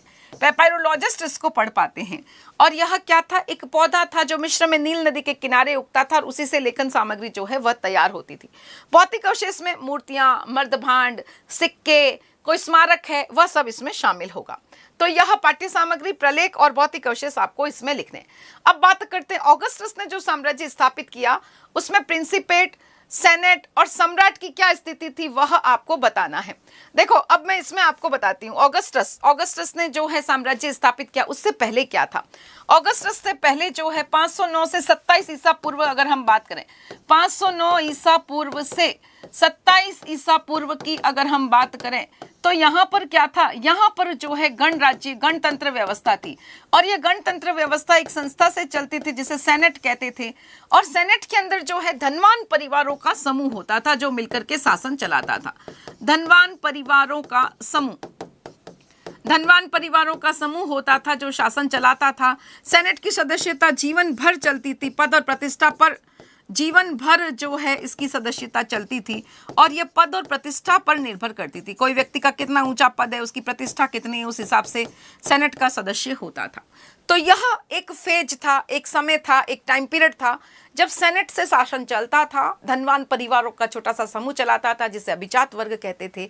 सेनेट नामक संस्था से चलता था और यह सब गणतंत्र काल कहलाया। ठीक है, तो इसमें आपके रोमन साम्राज्य के 3 मुख्य खिलाड़ी कहलाते हैं। तो सबसे पहला सेनेट, समझ गए क्या, थम्स अप बेचकर बताओ सेनेट लिख लोगे क्या। उसके बाद में ये तो हो गया सेनेट, सेनेट शासन चलाएगा, उसको गणतंत्र शासन व्यवस्था कहेंगे, एक फेज आया। फिर उसके बाद में 27 ईसा पूर्व कौन आ गया, ऑगस्टस आया। जूलियस सीजर का दत्तक पुत्र था ऑगस्टस, और उसने जो है सत्ता पूरी पलट दी, अपने हाथ में ले ली। और यह साम्राज्य अब यह निरंकुश शासक है, यह शक्तिशाली शासक है, सारी शक्ति इसके पास है, लेकिन ये अपने आप को निरंकुश दिखाना नहीं चाहता, इसीलिए ये अपने राज्य को जो है प्रिंसिपेट कहता है और स्वयं को प्रिंसेप्स यानी प्रमुख नागरिक कहा। इस समय में पूरी सत्ता इसके पास थी, सब कुछ इसके हाथ में आ गया था। तो पहला तो आपको सेनेट समझ में आ गया, फिर सम्राट यह बन गया। और उसके बाद में तीसरा मुख्य खिलाड़ी कौन सा है, तो सेना। देखो राजा है तो सेना बिना तो राजा की कल्पना ही पॉसिबल नहीं है। तो सबसे बड़ा एकल संगठित निकाय सेना थी। यहाँ पर हमारे पास व्यावसायिक सेना होती थी, बलात् भर्ती वाली सेना नहीं होती थी। सभी को वेतन मिलता था, 25 साल तक काम करना होता था। सेना के पास में राजाओं के भाग्य निर्धारण की भी शक्ति होती थी। अगर सेना विभाजित हो गई तो फिर गृह युद्ध हो जाएगा, राजा बदलेगा। इस प्रकार से यह 3 जो है निकाय हैं, 3 खिलाड़ी हैं जो इस चैप्टर के बहुत इंपॉर्टेंट क्वेश्चन। एक बार सभी बच्चे थम्स अप भेजकर बताओ कि यस ये लिख लोगे। अगर आता है रोमन साम्राज्य के 3 मुख्य खिलाड़ी कौन से हैं, तो आप लिखोगे सेनेट है, सम्राट है और सेना है। सेनेट जब 509 से 27 ईसा पूर्व का समय था, तब शासन पर उसका अधिकार था। धनवान परिवारों का छोटा सा समूह होता था जो शासन चलाता था और इनकी सदस्यता जीवन भर चलती थी। अभिजात वर्ग सेनेट नामक संस्था से चलता था। गणतंत्र व्यवस्था। 27 ईसा पूर्व तख्ता पलटा। ऑगस्टस गद्दी पर बैठा। जूलियस सीजर का दत्तक पुत्र ऑक्टेवियन था। ऑगस्टस से नाम से गद्दी पर बैठा और इस प्रकार से सारी शासन व्यवस्था उसने अपने हाथ में ले ली थी। और सेना सबसे बड़ा एकल संगठित निकाय था। व्यावसायिक सेना होती थी। 25 साल तक जो है उन्हें काम मिलता था, वेतन मिलता था। यह रोमन एम्पायर के 3 मुख्य खिलाड़ी थे। क्लियर? चलें आगे। तो यह कैसा भी क्वेश्चन पूछ ले, यह मैंने आपको बता दिया है। चलो, तीसरी शताब्दी में बहुत बड़ा तनाव आया, यह आपको बताना है। तीसरी शताब्दी का संकट क्या है? बहुत अच्छा क्वेश्चन है, मोस्ट इंपॉर्टेंट क्वेश्चन है। तीसरी शताब्दी का संकट क्या है? देखो, तीसरी शताब्दी में 2 संकट आ गए। पहला तो क्या, एक इधर की तरफ ये हमारा रोमन एम्पायर है और इधर ससानी राजवंश है। ईरान के अंदर कौन सा? ससानी राजवंश है। यहाँ का एक राजा हुआ 225 ईसा पूर्व और उसका नाम क्या है? शापुर प्रथम। शापुर प्रथम ने क्या कर दिया बच्चों? बहुत जबरदस्त अटैक करना शुरू कर दिया। 60,000 रोमन सैनिकों को मार गिराया। एंटियोक जो इसकी राजधानी थी, पूर्वी राजधानी, उस पर भी कब्जा कर लिया। तो एक तो संकट यह आ गया और दूसरा संकट ऊपर से जर्मन मूल की जनजातियां आई, एल्बनाई, फ्रैंक, गोथ, और उसने भी अपना कब्जा कर लिया। तो इस प्रकार से हम देखते हैं स्थिति बहुत खराब हो गई थी और यही जो है तीसरी शताब्दी का संकट है। बात समझ में आ गई क्या? तीसरी शताब्दी के संकट से आप क्या समझते हो? यही तीसरी शताब्दी का जो है संकट है। तीसरी शताब्दी में एक तो क्या हो गया, 225 ईसा पूर्व में ससानी राजवंश का उदय हो गया, उसने अटैक करे, एंटियोक पर कब्जा कर लिया।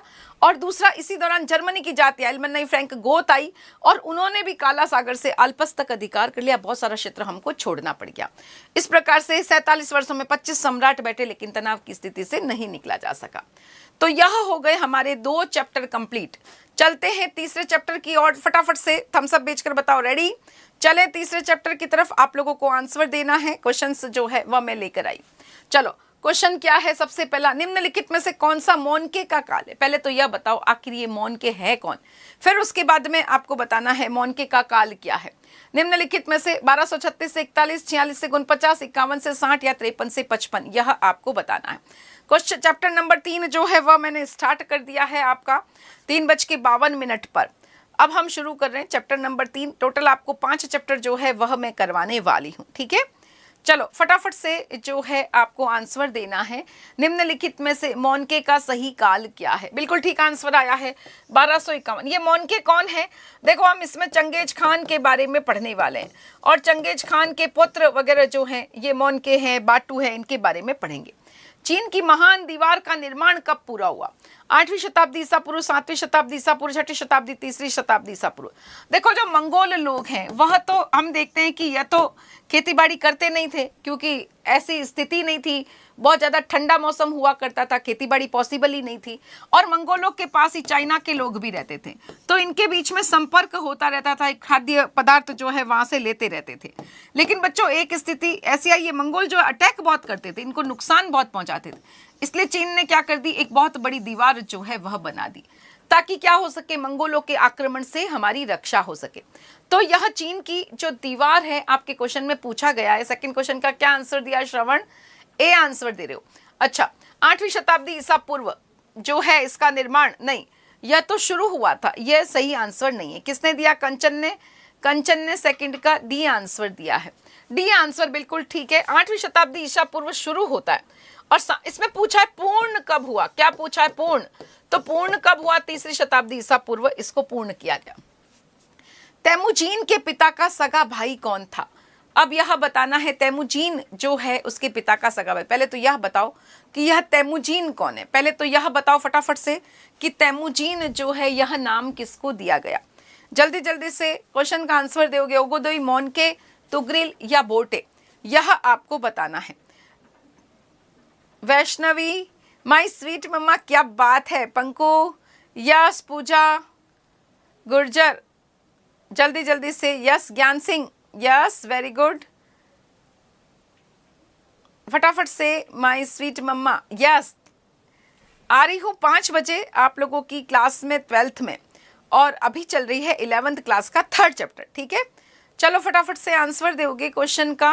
क्वेश्चन पूछा है तैमुजीन के पिता का सगा भाई तुगरिल, यह इसका राइट आंसर। तैमुजीन कौन है? तैमुजीन चंगेज खान का ही बचपन का नाम है। यस, लिख दिया आपने ज्ञान सिंह, वेरी गुड। चलो आगे चलते हैं। मंगोल सरदारों की सभा, ये बहुत इंपॉर्टेंट क्वेश्चन है, ध्यान रखना है। सारे फैसले जो हम देखते हैं वह इसके द्वारा ही लिए जाते थे। कुरिलताई जो थी मंगोल सरदारों की सभा थी, और इसी के द्वारा जो भी संपत्ति का बंटवारा है, युद्ध का अब कौन सा अभियान करना है, किसको क्या मिलेगा, कौन जो है अमान खान बनेगा, ये सारे फैसले इन मंगोल सरदारों की सभा के द्वारा ही लिए जाते थे। चंगेज खान की सेना में बहुत सारी सेना की टुकड़ियां थी, 100, 10,000, 10,000 इस तरीके से हमने सेना की टुकड़ियां कर दी थी। सबसे बड़ी सेना की टुकड़ी है वह 10,000 की होती थी।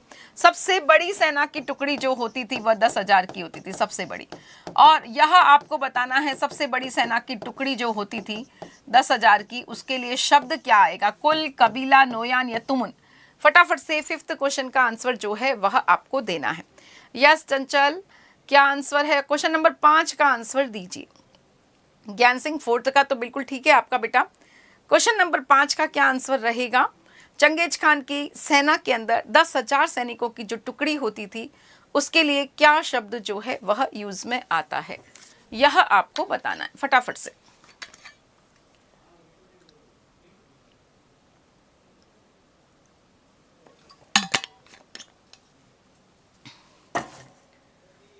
दिया आंसर दिया है आपने, यस बिल्कुल ठीक है, इसको तुमुन कहते थे।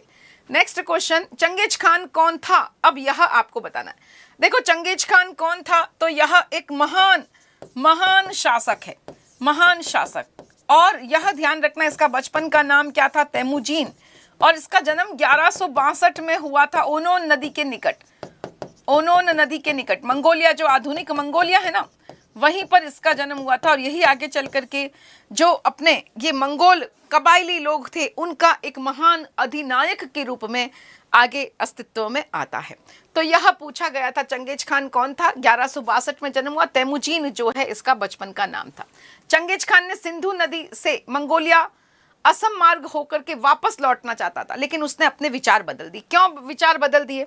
देखो उस समय क्या थी, तो यह ध्यान रखना है, उस समय बहुत असहनीय गर्मी होती थी, असह्य गर्मी जो है, इसके कारण वह आगे देखो भारत की तरफ आया ही नहीं। चंगेज खान का जब अभियान अभी मैं आपको पढ़ाऊंगी, उस समय वो भारत में एंट्री नहीं लेता है, वापस अपने स्थान पर लौट जाता है। इसका कारण क्या था? भारत में तो बहुत ज्यादा गर्मी है और वह गर्मी सहन नहीं कर पा रहा था, इसलिए।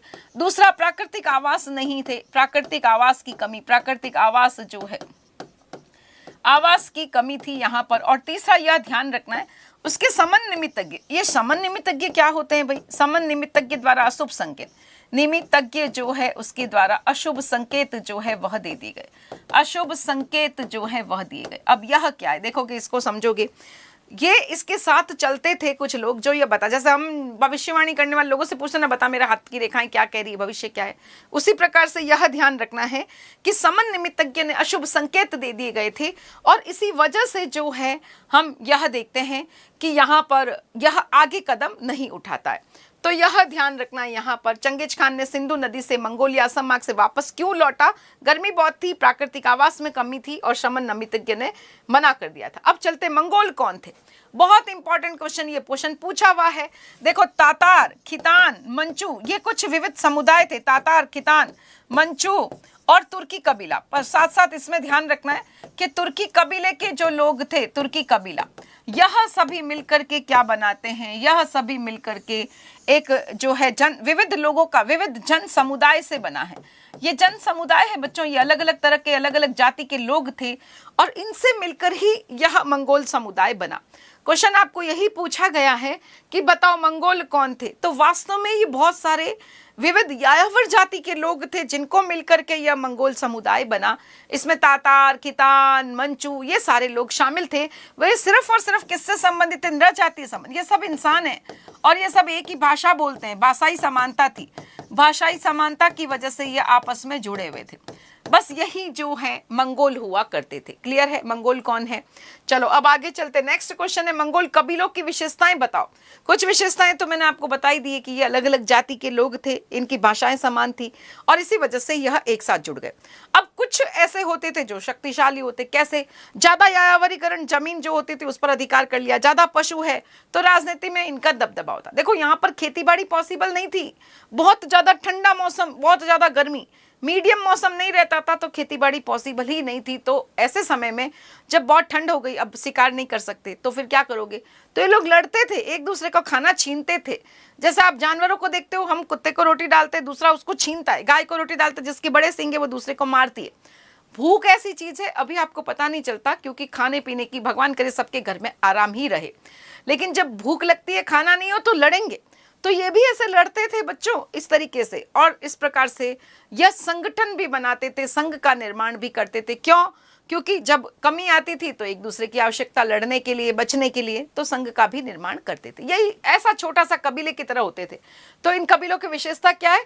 कोई खास विशेषताएं नहीं है, बिल्कुल इजी वे में समझोगे तो बहुत अच्छे से लिख सकोगे। इंसान होने के नाते नर जातीय और भाषाई संबंधों से जुड़े हुए थे। धनी परिवार है, वो विशाल होते थे, ज्यादा पशु है, ज्यादा चारण भूमि पर अधिकार है। समय समय पर प्राकृतिक आपदाएं आती, बहुत ठंडा मौसम हो गया तो फिर इनको खाने की कमी पड़ती, शिकार नहीं है और इसी वजह से लूटमार करते थे। और चंगेज खान के विजय अभियान, अब बात करते हैं चंगेज खान के विजय अभियान। देखो बहुत बहुत सरल तरीके से आपको चंगेज खान के विजय अभियान समझना है।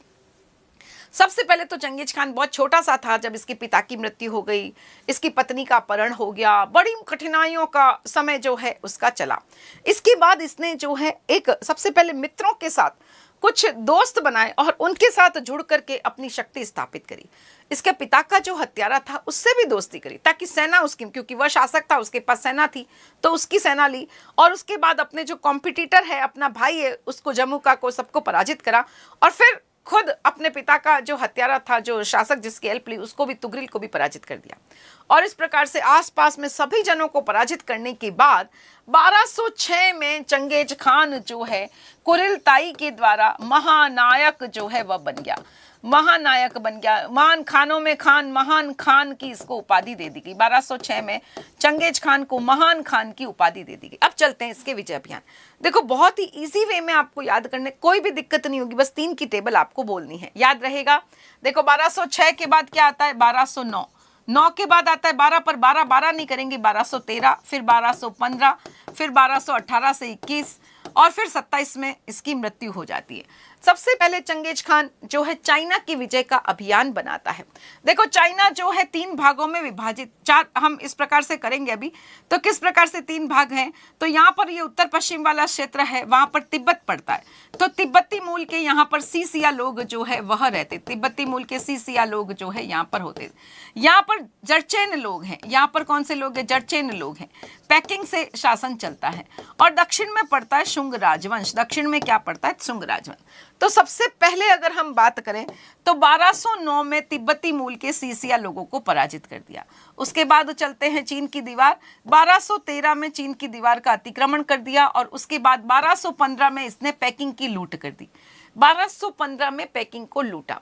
इसके बाद एक बहुत बड़ी पहाड़ियां होती थी, उस पहाड़ियों का नाम है तिएन शान की पहाड़ी। तिएन शान की जो पहाड़ियां हैं उस पहाड़ियों को भी इसने पार कर दिया चंगेज खान ने, और इसके कारण इसका साम्राज्य जो है अब कहां पर पहुंच गया? ख्वारिज्म तक पहुंच गया। ख्वारिज्म में जो एक सुल्तान हुआ करता था, बहुत शक्तिशाली सुल्तान मोहम्मद था, उसके साम्राज्य से इसका साम्राज्य टकराने लगा। सुल्तान मोहम्मद छोटा मोटा शासक नहीं था, जैसे यहाँ के राजा हार गए वैसे वो हार मानने वाला नहीं था और उसने मंगोल दूतों का वध कर दिया। अब क्या होगा? जब इसने मंगोल दूतों का वध कर दिया तो चंगेज खान को आया गुस्सा और उसने अपनी सेना लेकर के 1218 से 21 तक ओटराट, बुखारा, समरकंद, ये सब जगह यहाँ पर पड़ रही है। ओटराट, बुखारा, समरकंद, गरगंज, मर्व, बुखारा, समरकंद, गुरगंज, मर्व, इन सभी स्थानों को, गुरगंज, मर्व, सभी स्थानों और भी बहुत सारे स्थान, इन सभी स्थानों पर पूरा पूरा पूरा जो है अधिकार कर लिया, लोगों को मारते हुए आगे चला। निशापुर में तो एक बिल्ली और एक कुत्ता भी नहीं बच पाया। इस प्रकार से जो है युद्ध करते हुए वह आगे बढ़ता है। इसके बाद अगर हम देखते हैं तो यहाँ पर सुल्तान मोहम्मद की सेनाएं दो भागों में विभाजित हो जाएगी, एक कीमिया की तरफ और एक भारत की तरफ। उसका बेटा जलालुद्दीन भारत की तरफ आएगा। वही मैंने अभी क्वेश्चंस में आपको बताया था। यस ज्ञान सिंह, बहुत बढ़िया रूप से आपने लिखा है। 1209 में तिब्बती मूल के सीसिया लोग, 1213 में चीन की दीवार, 15 में पैकिंग की लूट, 16 में वापस चला गया और छोटे छोटे अभियान 36 तक उसकी लड़ाइयां जो है वह चलती रही। फिर उसके बाद में हम बात करते तिएन शान की पहाड़ियों को लांग करके ख्वारिज्म से उसका साम्राज्य टकराया। और यहाँ पर जो है जब चंगेज खान के दूतों का वध हो गया तो चंगेज खान ने आदेश दे दिया सब कुछ खत्म कर दो। ओटाट, बुखारा, समरकंद, गुड़गंज, मर्व, निशापुर, हैरात, इन सभी स्थानों को लूट लिया गया। सुल्तान मोहम्मद का पीछा करते हुए सेनाएं जो है कीमिया तक गई और वहां पर भी पूरा घेर करके उसको पराजित कर दिया। और एक इसकी सेना के टुकड़े जलालुद्दीन भारत की तरफ आता है और वहां पर यह नहीं गया, वापस अपने देश लौट गया था। 1227 में इसकी मृत्यु हो जाती है। बिल्कुल ठीक आपने लिखा है। तो यह चंगेज खान के जो विजय अभियान है इसमें बताए गए हैं। 1213 में चीन की दीवार, 15 में पैकिंग, 34 तक लड़ाइयां, 18 में करा खीता की पराजय और उसके पश्चात में हम देखते हैं कि यहाँ पर अमू दरिया, तुरान, ख्वारिज्म तक विस्तृत हो गया। फिर 1219 से 21 तक ओटाट, बुखारा, समरकंद और फिर निशापुर का भी अंत कर दिया गया। अब चलते हैं हम आगे। चंगेज खान की सैनिक उपलब्धियां, बहुत अच्छा क्वेश्चन भाई। चंगेज खान ने इतना बड़ा विश्व का हिस्सा जीता तो उसकी सेना में कुछ खास बात तो रही होगी, तभी उसने इतनी बड़ी सेना को जीता है। तो यह ध्यान रखना है उसकी सेना जो है, उसके घोड़े बहुत बढ़िया, एकदम घोड़े बहुत फुर्तीले थे, तुर्की घोड़े थे। फिर इनको सबको घुड़सवारी कौशल बहुत अच्छे से आता था, घोड़े पर बैठ करके एकदम तेज से चलाना, फिर चलाते हुए तीर छोड़ना, तीरंदाजी कौशल भी बहुत अच्छा था।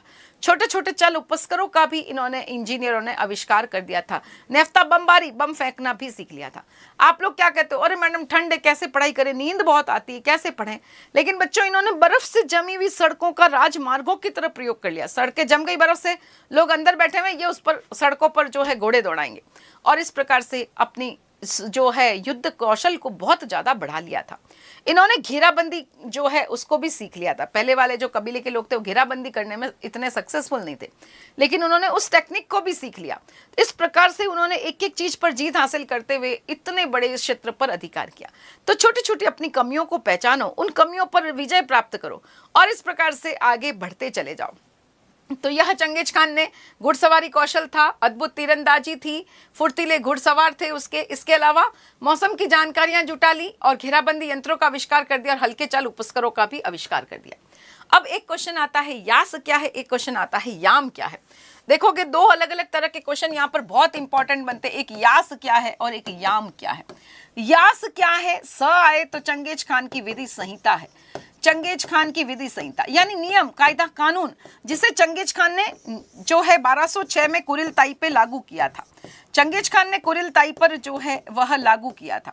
वास्तव में किससे संबंधित है, शिकार से संबंधित है, आकेट से संबंधित है, डाक प्रणाली से संबंधित है। कोई बहुत लंबी चौड़ी गणित नहीं है, डाक प्रणाली से संबंध रखती है।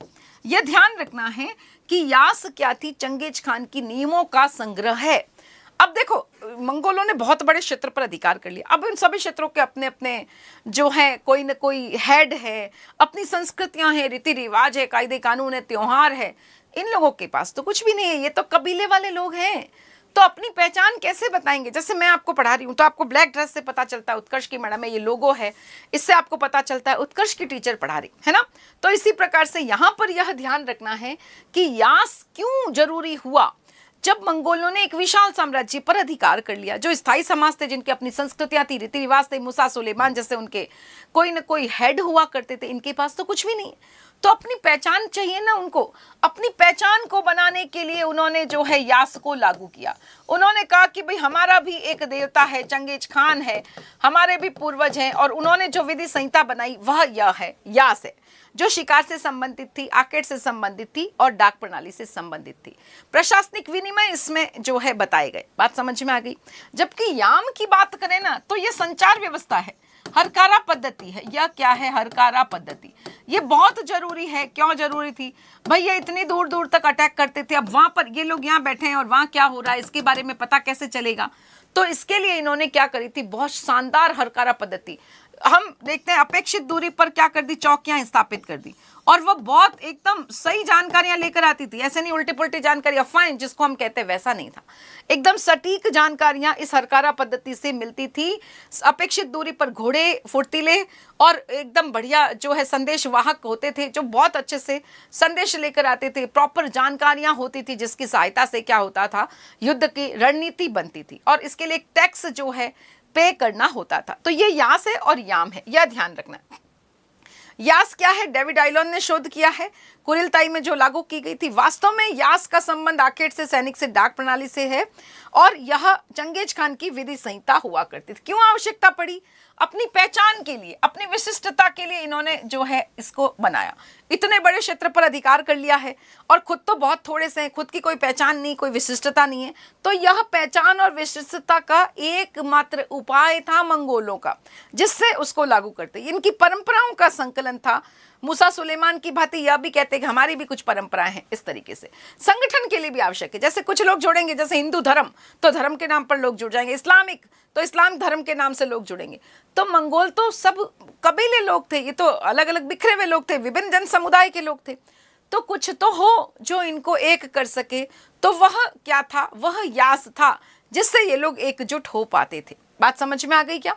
चलो आगे चलते हैं। रोमन साम्राज्य के राजनीतिक इतिहास के 3 मुख्य खिलाड़ी कौन से थे? यह तो सेकंड चैप्टर है, यह मैंने आपको बता दिया है कि 3 मुख्य खिलाड़ी जो है वह कौन कौन से थे। देखो एक क्वेश्चन और यह है, रोमोत्तर राज्य। यह क्वेश्चन सेकंड चैप्टर का यहाँ आ गया, लेकिन ये बहुत इंपॉर्टेंट क्वेश्चन है, यह भी देख लो। रोमोत्तर राज्य के बारे में क्या समझते हैं? जब अंतिम समय में जब हम देखते हैं, रोम साम्राज्य बहुत पहले तो बहुत व्यवस्थित था, बहुत विकसित हुआ, लेकिन जब ये ऊपर से जातियां ही जर्मन मुल्क की, और उन्होंने बड़े बड़े भाग पर अधिकार कर लिया, और फिर वहां पर जो है अपना नाम देकर के अपना साम्राज्य स्थापित कर दिया। हम क्या देखते हैं, 540 के दशक में भूमध्य सागरीय प्रदेश प्रभावित हो गया था। राजनीतिक दृष्टि से प्लेग फैल गया उधर तो, और इधर जर्मन की जातियां आई और उसने अपने राज्य स्थापित कर दिया, और उसी को क्या कहा गया, उसी को रोमोत्तर राज्य। ये सेकंड चैप्टर का क्वेश्चन है, ध्यान रखना है ना। चलो अब हम बात करते हैं चैप्टर नंबर 4 की 3 वर्ग की। फटाफट से आंसर दोगे। सामंतवाद शब्द जो है कौन सी भाषा के फ्यूड शब्द से बना है? फटाफट से बताओगे। सामंतवाद शब्द जो है वह फ्यूडलिज्म, यह कौन सी भाषा का शब्द है? चैप्टर नंबर 4 की तरफ हम बढ़ गए हैं, एक चैप्टर और बचा है, 5 चैप्टर पूरा जो है वह मैं करवाने वाली हूँ।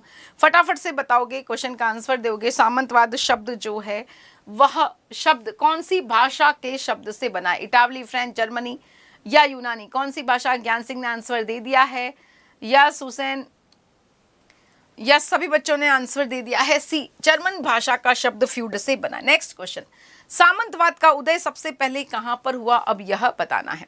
यस कॉपीराइट, रीना, कंचन, अनुराग, हुसैन, फटाफट से सभी बच्चे आंसर दे रहे हैं, जल्दी जल्दी आंसर दोगे। क्वेश्चन नंबर 2 का क्या आंसर दे रहे हो? सामंतवाद का उदय कहां पर हुआ? फटाफट से आंसर दोगे क्वेश्चन नंबर 2 का।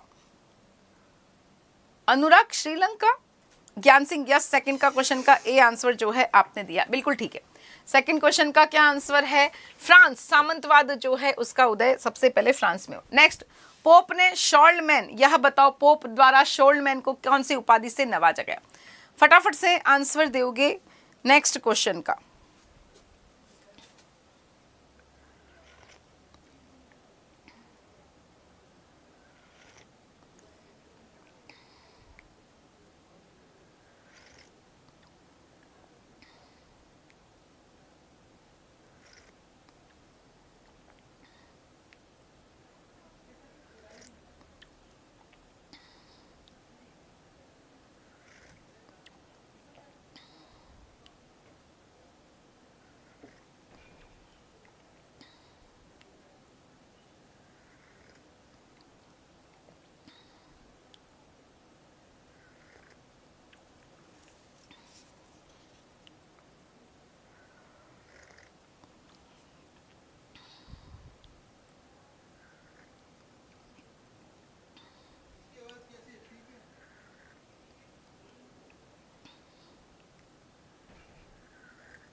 पोप ने शार्लमैन को निम्न में से कौन सी उपाधि दी थी? तो शार्लमैन को जो है पवित्र रोमन सम्राट की उपाधि दी थी। नेक्स्ट क्वेश्चन है, फ्रांस के शासकों का लोगों से जुड़ाव एक प्रथा से था, उस प्रथा को क्या नाम दिया गया? फ्रांस के शासकों का लोगों से जुड़ाव जिस प्रथा से था, उस प्रथा को क्या कहते हैं, यह आपको बताना है। यस, क्वेश्चन नंबर 3-4 जो है उसका आंसर दोगे। वेस्टलेस स्वामी लॉर्ड फ्यूड क्या है? क्या आंसर होगा भाई? जल्दी जल्दी से आंसर दोगे। आप अभी स्कूल से आओ, कोई बात नहीं, देखो बाद में देख लेना। मुझे पता है बहुत सारे बच्चे स्कूल होंगे, लेकिन देखो टाइमिंग फिर पीछे 12th की क्लास है, कोई बात नहीं। आप लोग बहुत सारे बच्चे जो हैं स्कूल हैं इस समय, मुझे पता है अब स्कूल से लौटे होंगे। आप क्लास को बाद में देख लेना और अपनी तैयारी जो है उसको परख लेना कि कहाँ पर कमी रह रही है। ज्ञान सिंह क्या आंसर दे रहे हो? यस, वेस्टलेस प्रथा, बिल्कुल ठीक है। नेक्स्ट क्वेश्चन है, नाइट लॉर्ड से उसी प्रकार से संबंधित थे जैसे लॉर्ड डैश से, यानी सबसे ऊपर कौन है, यह आपसे पूछा गया। देखो सबसे ऊपर कौन होगा? राजा, फिर आएगा लॉर्ड, और फिर आएगा हमारे पास में नाइट, और फिर उसके नीचे आएगा किसान, फिर उसके नीचे आएगा किसान। ये आपस में इस तरीके से वेस्टलेस सिस्टम के द्वारा बंधे हुए होते थे। तो राइट आंसर क्या हो जाएगा? नाइट्स जो है लॉर्ड से उसी प्रकार से संबंधित थे जिस प्रकार से लॉर्ड जो है वह राजा से संबंध रखते थे। क्या क्वेश्चन का आंसर दिया? 5वें का अभी तक नहीं दिया है। 5वें क्वेश्चन का क्या आंसर दिया सभी बच्चों ने? 5वें क्वेश्चन का आंसर आएगा कंचन। यस, 5वें क्वेश्चन का क्या आंसर दोगे? नाइट लॉर्ड से उसी प्रकार से संबंधित थे जिस प्रकार से लॉर्ड जो है नाइट जो है, देखो बताओ क्या आंसर दे रहे हो भाई? इसमें 2 आंसर हो सकते हैं। हाँ, यह किसान भी नाइट लॉर्ड से हमको ऊपर वाला पूछा है, देखो इसमें 2 आंसर सही हो सकते हैं भाई। नाइट और लॉर्ड संबंधित है, लॉर्ड और राजा संबंधित है, लेकिन हमें सबसे पहले नीचे वाला दिया फिर ऊपर वाला, तो हमें अब ऊपर चलना है। देखो इसमें 2 आंसर हो सकते हैं। आप लोगों ने किसान आंसर दिया तो मैंने उसको भी ठीक करा है, वह भी सही है।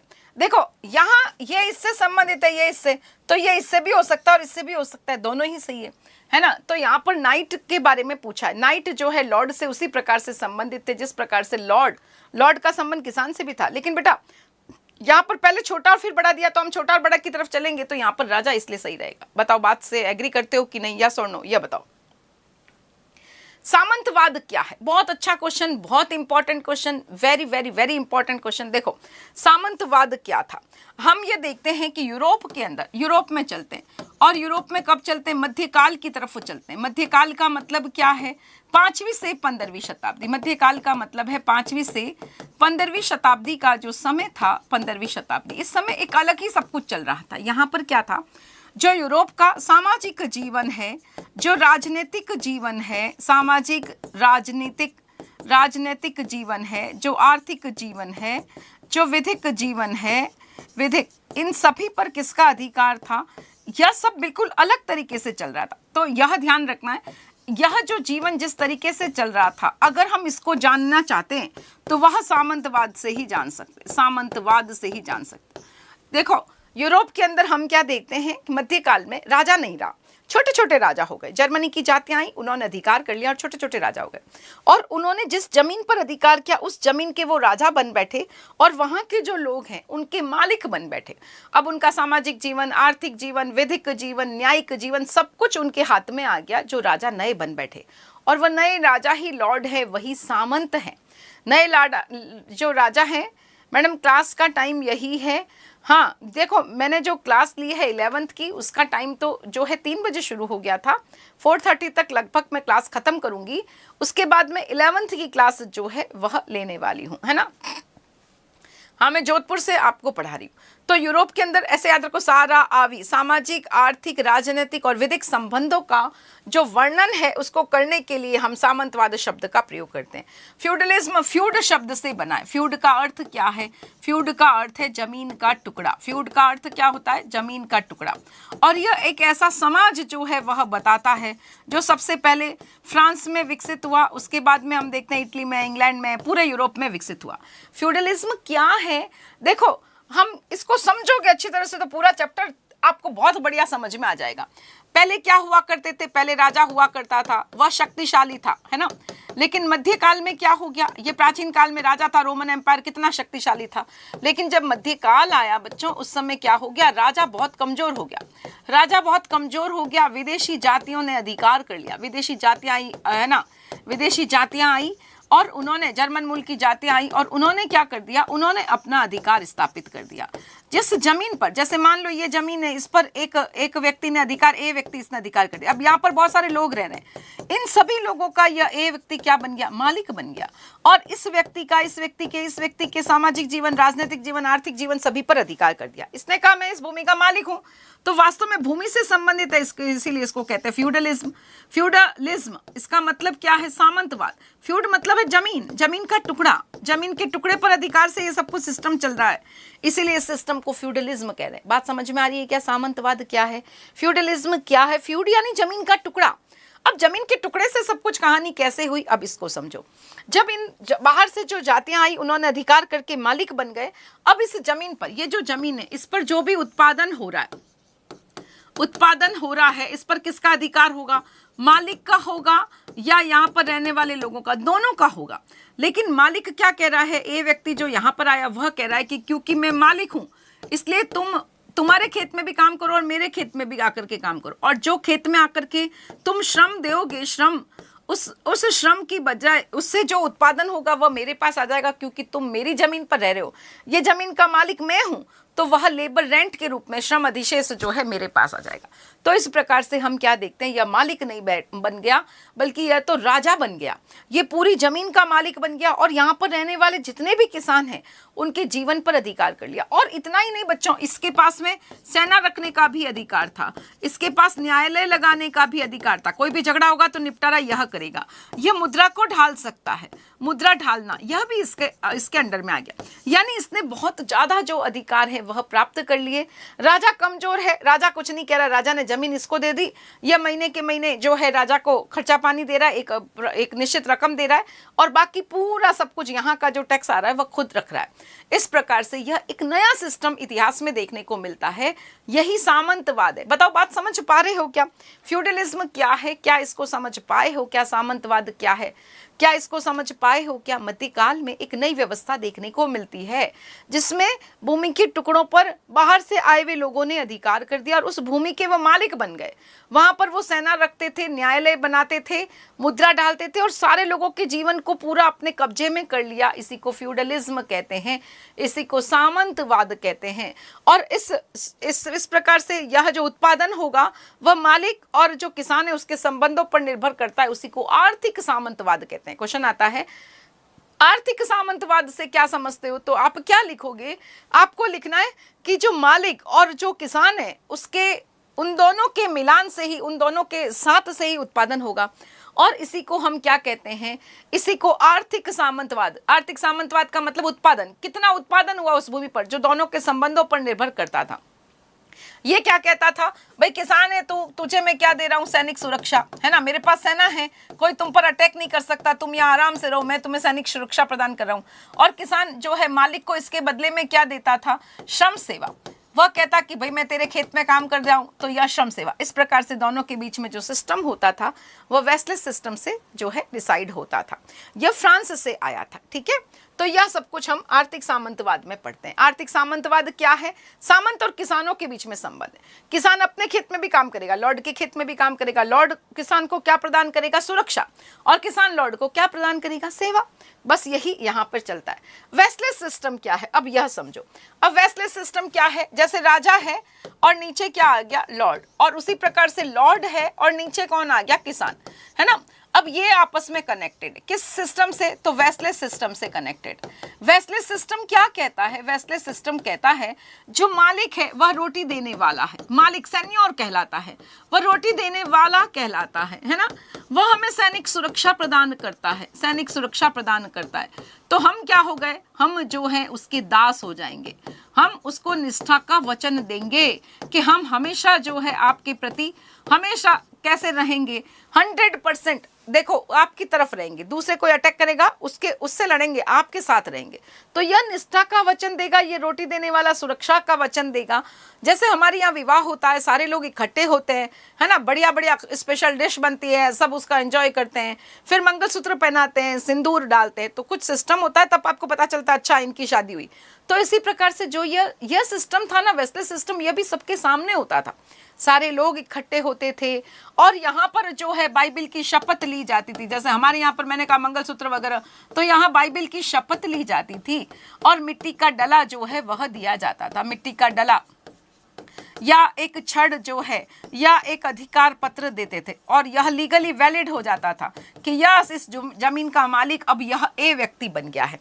वह एक निश्चित रकम राजा को दे देता, लॉर्ड जो है वह निश्चित रकम राजा को देता, राजा के प्रति निष्ठा का वचन देता, वह दास बन जाता और मालिक जो है सीनियर और रोटी देने वाला कहलाता था। इसी प्रकार से लॉर्ड और किसान के बीच में भी यही सिस्टम चलता। फिर लॉर्ड किसान के जमीन का मालिक बन जाता, किसान उसका दास बन जाता और किसान उसकी श्रम सेवा प्रदान करता, लॉर्ड उसको सैनिक सुरक्षा प्रदान करता था। इस तरह से यह सिस्टम जो है चलता था और यही वेस्टलिस सिस्टम हुआ करता था। तो यह क्वेश्चन आपके पूछा कि वेस्टलिस सिस्टम क्या है, तो यही वेस्टलिस सिस्टम है। ठीक है, चलो अब आगे चलते। नेक्स्ट क्वेश्चन क्या है, प्रथम वर्ग पर टिप्पणी लिखी। बहुत अच्छा क्वेश्चन। सबसे पहला, इस समाज के अंदर 3 वर्ग थे। पहला वर्ग कौन सा था? अगर पूछ ले मध्यकाल में यूरोप के अंदर समाज के कितने वर्ग थे, तो प्रथम वर्ग, द्वितीय वर्ग और तृतीय। यहाँ पर भी क्वेश्चन, छोटे क्वेश्चन पूछते हैं। प्रथम वर्ग, द्वितीय वर्ग और तृतीय वर्ग। प्रथम वर्ग में कौन आएगा? तो ध्यान रखना है, प्रथम वर्ग में ईसाई पादरी आता था। प्रथम वर्ग में कौन आएगा? ईसाई पादरी। दूसरे वर्ग में कौन आता था? अभिजात वर्ग आता था। अभिजात वर्ग जो है वह आता था। और तीसरे वर्ग में कृषक आता था। अब इन तीनों को ही मैं यहाँ समझा रही हूँ। प्रथम वर्ग यह है ईसाई पादरी, यह भी शक्तिशाली है। क्यों? क्योंकि इसके पास भूमि है, जिसके पास भूमि होगी उसको टैक्स मिलेगा और ये टीथ नामक टैक्स जो है वह जनता से वसूल करता था, जो उपज का 10वां भाग होता था। इनके अपने कायदे कानून नियम वगैरह होते थे और यह बहुत पैसे वाले होते थे क्योंकि इनके पास बड़ी बड़ी जमीनें होती थी। ये बड़ी बड़ी जागीरों के मालिक होते थे, शानदार महलों में रहते थे। ध्यान रखना, हर एक व्यक्ति ईसाई पादरी नहीं बन सकता था। देखो, शारीरिक रूप से बाधित नहीं होना चाहिए, दास नहीं होना चाहिए, शादी नहीं करेगा व्यक्ति, तो इस प्रकार से कुछ नियम होते थे कि ईसाई पादरी हर एक व्यक्ति नहीं बन सकता था। लेकिन यह ध्यान रखना, ये शानदार महलों में रहते थे, बहुत ताकत होती थी क्योंकि जनता से टैक्स वसूल करते थे और उस टैक्स का नाम क्या था? टीथ नामक टैक्स होता था, जो उपज का 10वां भाग होता था। नेक्स्ट आपको अभिजात वर्ग, यह जो है द्वितीय वर्ग है, इसके पास बहुत ताकत है। यही तो लॉर्ड है, यही तो सामंत है, जिन्होंने जमीनों पर अधिकार कर दिया। राजा को क्या देते? निश्चित रकम, और फिर पूरी जनता पर अधिकार रखते थे, पूरी जमीन पर अधिकार रखते थे, न्यायालय लगाते थे, सेना रखते थे, टैक्स वसूल करते थे, सब कुछ इनके पास में था। और तीसरा किसान है। किसान बहुत बड़ा वर्ग है लेकिन बेचारा सबसे दुखी, सबसे ज्यादा काम वही करता है, भरण पोषण दोनों वर्गों का वही करता है, लेकिन यह सबसे ज्यादा पछता था। और इसमें भी इसके 2 तरह के किसान होते थे। एक तो जिसके पास थोड़ी बहुत जमीन होती थी वह तो स्वतंत्र किसान है, लेकिन बच्चों जो बिल्कुल बिना जमीन वाला बेघर किसान होता था वह सर्फ कहलाता था, यानी कृषि दास। यह भी क्वेश्चन पूछते हैं छोटा, सर्फ से क्या समझते हो? कृषि दास को सर्फ कहा गया। तो यह 2 तरह के किसान यहाँ पर हुआ करते थे।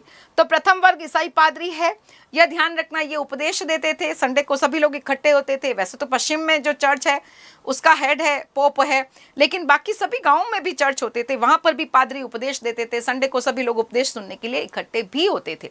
तो यह इस प्रथम वर्ग है और इनके पास पैसा भी होता था, बड़ी बड़ी जमीनों के मालिक होते थे, शानदार महलों में रहते थे। कुछ प्रथाएं इन्होंने अभिजात वर्ग की नकल कर ली, जैसे यहाँ पर भी भगवान को लॉर्ड कहा गया, यहाँ पर भी लोग घुटने के बल बैठ करके इनके प्रति आदर प्रस्तुत करते थे। अभिजात वर्ग यह मैंने समझा दिया। और किसान सबसे लास्ट वाला, तीसरा जो वर्ग है वो सबसे बड़ा वर्ग था। किसान इतना तकलीफ में था कि यह एक सप्ताह है उसमें 3 दिन जो है अपने खेत में काम करेगा और बाकी देखो यह 3 या 3 से अधिक दिन जाकर के लॉर्ड के खेत में काम करेगा। 7 दिन है, 4 दिन अपने खेत में काम करेगा, 3 दिन जाकर के लॉर्ड के खेत में काम करेगा। 3 दिन यह कहां पर काम करेगा? लॉर्ड के खेत में काम करता, लॉर्ड के खेत में। 3 से ज्यादा भी जा सकता था। इसके अलावा लकड़ियां काट कर लाएगा, बाड़बंदी का काम करेगा, बाड़बंदी जो है। इसके अलावा खड्डे खोदना है तो यह भी काम करेगा, खड्डे खोदना है तो यह भी काम करेगा। और इसकी पत्नियां भी काम करेगी, सूत काटने का काम करेगी, मोमबत्ती बनाने का काम करेगी। यानी इनके सारे घर वाले लॉर्ड के लिए बेगार करते थे। लॉर्ड कहता है बेगार नहीं है यह, तुम मेरी जमीन पर रह रहे हो, किराया नहीं दोगे क्या? तो किराया दो, यह तुम्हारा किराया है। तो इस प्रकार से बेचारे ये लोग बड़े दुखी होते थे किसान। स्वतंत्र किसान तो दुखी थे ही थे, कृषिदास तो बिल्कुल ही दुखी हो गए। वो 24 घंटे के नौकर की तरह लॉर्ड के घर में काम करते थे। तो ये किसानों की स्थिति जो है वह बहुत खराब थी क्योंकि लॉर्ड पूरी जमीन का मालिक था। लॉर्ड के अंतर्गत यह किसानों के घर आते थे और लॉर्ड अपने आप को इन सब का राजा मानता था। लीगली इसको अधिकार दिया हुआ था कि यह इनका शोषण कर सकता था। तो इस प्रकार से यह समाज के 3 वर्ग मध्यकाल में हमें जो है वह देखने को मिलते हैं। तो यह मैंने आपको तीनों वर्ग के बारे में बता दिया है, ठीक है ना। चलो, यूरोप में समाज में किसान किन वर्गों में विभाजित था, मैंने बता दिया 2 वर्ग है, स्वतंत्र किसान है, यह सप्ताह में 3 दिन तो करेगा। इसके अलावा सैनिक सेवा भी देनी पड़ती थी, वर्ष में 40 दिन इसको जाकर के लड़ाई के लिए भी, युद्ध में भी जाना पड़ता था। लॉर्ड की जागीरों पर काम भी करते थे, उत्पादन श्रम अधिशेष के रूप में जाता था और एक्स्ट्रा वर्क बेगार भी करते थे। खेतों में मदद करती थी स्त्रियां, और इसके अलावा कृषिदास तो बेचारे पूरे उसके अंडर में रहते थे। उसके बदले में कोई मजदूरी नहीं मिलती थी, क्योंकि वह उसके पास घर ही नहीं है, वह लॉर्ड के घर में रह रहा है, तो लॉर्ड की चक्की का ही आटा खाएगा, उसी की आसवन मदिरा में से अपनी मदिरा जो है वह करेगा। तो इस प्रकार से यह तो बहुत दुखी होता था। चलो आगे चलते। 11वीं शताब्दी, क्या टेक्निकल चेंज आए? मोस्ट इंपॉर्टेंट क्वेश्चन, ध्यान रखना है। 11वीं शताब्दी में कई बड़े परिवर्तन हमें देखने को मिलते हैं। देखो, पहले जो खेती बाड़ी थी बहुत आदिम किस्म की थी, है ना। हम देखते 4 साल में एक बार खेती हाथ से जो है जुताई करते थे, और फसल चक्र भी बहुत खराब था। खेत को 2 भागों में बांटा था, एक भाग में गेहूं बोते थे, फिर दूसरे भाग में जो है हम देखते राई बोते थे। एक भाग पड़ती रखते, पहले इधर हो गई फसल, कुछ समय इसको पड़ती रखा, फिर इधर बोया तो उसको पड़ती रखा। तो कुल मिलाकर के पहले जो समय था 5वीं से 10वीं शताब्दी, वह बहुत ही खराब समय चला। 11वीं शताब्दी में बहुत सारे परिवर्तन आए। 11वीं शताब्दी में कृषि तकनीकी में क्या परिवर्तन आए, अब इसको समझोगे। सबसे पहला हम क्या देखते, लोहे के फाल वाला जो है फाल वाला हल बन गया, और इसी के साथ साथ एक सांचेदार पटरा जो है वह भी जुड़ गया। सांचेदार पटरा, अब इससे क्या होगा, इससे जो मिट्टी है वह बहुत अच्छे से पलट सकता है, मिट्टी को बहुत बढ़िया तरीके से पलट सकता था, और इससे इसके सारे पौष्टिक तत्व जो मिट्टी के हैं वह बाहर आ पाते थे, सारे पौष्टिक तत्व जो हैं वह बाहर आ पाते थे। तो लोहे के फाल वाले हल का प्रयोग, मिट्टी को अच्छे से पलटना, और इस प्रकार से उपज जो है बहुत अच्छी होने लग गई। पहला यह। फिर देखो, पहले जो है जानवर होता था ना, उसके गले में जुआ लगाते थे, और इससे जानवरों की शक्ति का पूरा यूज नहीं होता था। लेकिन उसके बाद में कंधे पर जुआ जो है वह लगने लग गया, इससे क्या हो गया, उसकी शक्ति का ज्यादा यूज होने लग गया। फिर हमने जल शक्ति का प्रयोग करना शुरू कर दिया। वायु शक्ति जो है, इसका प्रयोग अनाज को पीसने के लिए, हम जो अनाज पीस रहे हैं उसके लिए वायु शक्ति, जल का शक्ति का प्रयोग अनाज पीसने के लिए किया जाने लगा। और अंगूरों को निचोड़ना है तो उसके लिए भी, अंगूर निचोड़ना है, शराब बनानी है, अंगूरों को निचोड़ने के लिए भी इसका प्रयोग किया जाने लगा। इसके अलावा जो घोड़ा है, घोड़ा, उसके खुर में लोहे की नाल, क्या हो गया, घोड़े के खुर में जो है लोहे की नाल जो है, लोहे की नाल का प्रयोग, जिससे वह बहुत अच्छे से दौड़ सकते हैं, उसके कंकड़ वगैरह नहीं चुभेंगे, युद्ध में ज़्यादा अच्छा रहेगा। तो बहुत सारे परिवर्तन हम देखते हैं यहाँ पर हमें देखने को मिलते हैं। पहले लोहे के फाल का प्रयोग, सांचेदार पटरे का प्रयोग, मिट्टी के पौष्टिक तत्वों को ज्यादा यूज, गले के स्थान पर कंधे पर जुआ, जल शक्ति, वायु शक्ति का प्रयोग, अंगूर निचोड़ने के लिए, अनाज पीसने के लिए, और घोड़े की खुरों में लोहे की नाल। ये पॉइंट लिख दिए पूरे नंबर। अब इसमें एक और सबसे खास पॉइंट जो है वह अभी आपको ऐड करना है। वह क्या है, देखो सबसे खास पॉइंट यह है कि पहले खेत को 2 भागों में बांटते थे, अब खेत को 3 चक्री व्यवस्था कर दी। पहला खेत यहाँ पर गेहूं या राई बो दी, दूसरे में अगर बसंत का मौसम आए यहाँ पर हम क्या बोलेंगे, मटर है, सेम है, मसूर है, और इसके अलावा जवार बाजरा जो है वह जानवरों के लिए, और यह खाली रख देंगे। इस प्रकार से 3 वर्षों में 2 साल खेती हो जाती थी। बहुत ज्यादा चारा मिलने लगा, पौष्टिक तत्व मिलने लगे, प्रोटीन बढ़ गया, आयु बढ़ गई। इस प्रकार से जीवन की दर जो है उसमें वृद्धि हो गई। और इसी के साथ साथ देखो, पहले पूरा खेत पे काम करना है, अब हमें बस 33%, 1/3 भाग पर ही काम करना है ना, 3 भाग हो गए। तो इस प्रकार से टाइम बचा, और टाइम जब मैन पावर बची तो उसको दूसरे कामों में भी लगाया जा सका। तो यह भी हमें जो है बहुत बढ़िया फायदा हुआ। तो यह आपको ध्यान रखना, ये 11वीं शताब्दी में परिवर्तन हमें देखने को मिलते हैं। ये सब मैंने आपको बता दिया है। चलो अब आगे चलते। नेक्स्ट क्वेश्चन क्या है, नेक्स्ट क्वेश्चन है यूरोप में चतुर्थ वर्ग। वेरी वेरी वेरी इंपॉर्टेंट, चतुर्थ वर्ग जो है वह किस प्रकार से अस्तित्व में आया। देखो चतुर्थ वर्ग क्या था, हमने क्या देखा, कृषि जो है बहुत बढ़िया हुई, कृषि जो है उसमें उत्पादन बढ़ा। उत्पादन जब हम देखते हैं 11वीं शताब्दी के में अब मौसम बढ़िया होने लगा, 5वीं से 10वीं शताब्दी तो खराब समय था, प्रौद्योगिकी में भी हमने परिवर्तन कर लिया, टेक्नोलॉजी बढ़िया ले ली, और गर्माहट भी शुरू हो गई, तो कृषि का उत्पादन नेचुरली बढ़ेगा। कृषि उत्पादन में क्या हुई, वृद्धि हुई। अब कृषि उत्पादन में वृद्धि हुई तो मैं क्या करूं, मेरे पास इतना गेहूं है कि मेरे गांव वालों की आवश्यकता तो पूरी होगी, तो मैं उसे सड़ाऊंगी तो नहीं, उसे बाहर बेचेंगे। तो लोग क्या करने लगे, जब कृषि का टेक्नोलॉजी अच्छी हो गई, एटमॉस्फेयर बढ़िया हो गया, तो कृषि उत्पादन को बेचने के लिए बाजार लगाने लगे, मियादी हाट मेले। अब ये यहाँ पर क्या लग रहा है, हाट बाजार, मियादी यानी टेम्पररी, मियादी हाट बाजार जो है वह लगने लगे। हाट बाजार जो है वह विकसित होने लगे। हाट बाजार का मतलब क्या है, बिक्री केंद्र, विपणन केंद्र, बिक्री केंद्र, इसका मतलब ऐसे समझो मंडी। और यहाँ पर एक व्यक्ति ए आ रहा है, वह अपना सामान लेकर आ रहा है, बी व्यक्ति अपना सामान ला रहा है, सी डी व्यक्ति अपना सामान ला रहा है। ए को डी वाला सामान चाहिए, डी को ए वाला सामान चाहिए। मुझे अपनी खेती बाड़ी की चीजें बेचनी है और इसी के साथ वस्त्र खरीदना है, औजार खरीदने हैं, उपकरण खरीदने हैं। तो एक मियादी हाट मेला लगने लगा जहां पर लोग अपनी आवश्यकताओं की चीजें खरीद सकते थे और अपनी चीजों को बेच सकते थे। और धीरे धीरे जब ये मेले लगने लगे तो यहाँ पर सड़कें बनने लगी, है ना। फिर यहाँ पर जब सड़कें बनी तो व्यापारियों की दुकानें भी बन गई। व्यापारी जो हैं वह आएंगे तो वह उनकी दुकानें भी बन रही, उनके घर भी बनने लगे, है ना। और ये एक बड़ा सा चौक बन गया। फिर लोग यहाँ पर आ रहे रह रहे तो चर्च भी बन गया और इस प्रकार से एक नगर अस्तित्व में आने लग गया। बात समझ पा रहे हो क्या। मियादी हाट मेले धीरे धीरे यहाँ पर कार्यालय भी बन गया ताकि सारा एडमिनिस्ट्रेशन संभाल सके, तो प्रशासनिक कार्यालय का भी निर्माण हो गया ताकि पूरा शासन संभाला जा सके। और इस प्रकार से यह शहर अस्तित्व में आने लग गया। अब एक चीज और थी, लॉर्ड बहुत कंट्रोल करता था, जनता बड़ी दुखी रहती थी। लेकिन अगर एक व्यक्ति छिप करके 1 साल और 1 दिन तक रह जाता था, 1 वर्ष और 1 दिन, 1 वर्ष और 1 दिन जो है वह छुप कर रह जाता था, तो वह स्वतंत्र हो जाता था। इसीलिए कहा गया है नगर की हवा स्वतंत्र बनाती है। लोग भाग करके शहरों में आकर छुप करके रहने लगे और 1 साल 1 दिन हो गया, अब वो फ्री हो गए, अब वो लॉर्ड उसका कुछ नहीं बिगाड़ सकता। और इस प्रकार से भगोड़े जो कुशल श्रमिक नहीं थे वह भी यहाँ पर आने लगे। अब आवश्यकता पड़ी, दुकान लग रही है, अब माल बेचना है, मुझे दुकान बनानी है, तो पैसा नहीं है तो मैं किसी से पैसा उधार लूंगी, तो क्या सिस्टम रहे, कौन मुझे उधार देगा, बैंक तो है नहीं। तो इस समय फिर आवश्यकता पड़ी हमें किसकी, बहुत जबरदस्त आवश्यकता पड़ी वकीलों की, बहुत जबरदस्त आवश्यकता पड़ी साहूकार की जो मुझे उधार दे और वकील बताए किस तरीके से डील होगी। और इस प्रकार से वकील और साहूकार भी यहाँ पर आ गए और देखते देखते यहाँ की जनसंख्या 30,000 हो गई, उससे भी ज्यादा हो गई। यही तो चतुर्थ वर्ग है बस। और यहाँ पर श्रेणियां बन गई। आर्थिक संस्था का आधार श्रेणी थी, जो वस्तुएं होती थी उनकी कीमत, गुणवत्ता और बिक्री पर कंट्रोल रखती थी। बताओ मजा आया कि नहीं आया, अच्छे से समझ में आया कि नहीं आया।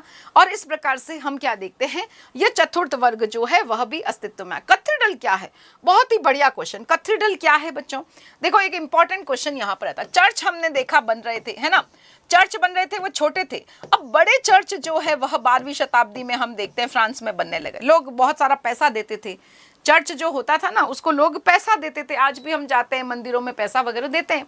तो बहुत सारे लोग थे यूरोप के लोग, वह क्या करते थे, धार्मिक संस्थाओं को पैसा देते। अब मान लो मेरे पास पैसा नहीं है लेकिन मेरे पास पत्थर है संगमरमर का, तो मैंने वह दे दिया।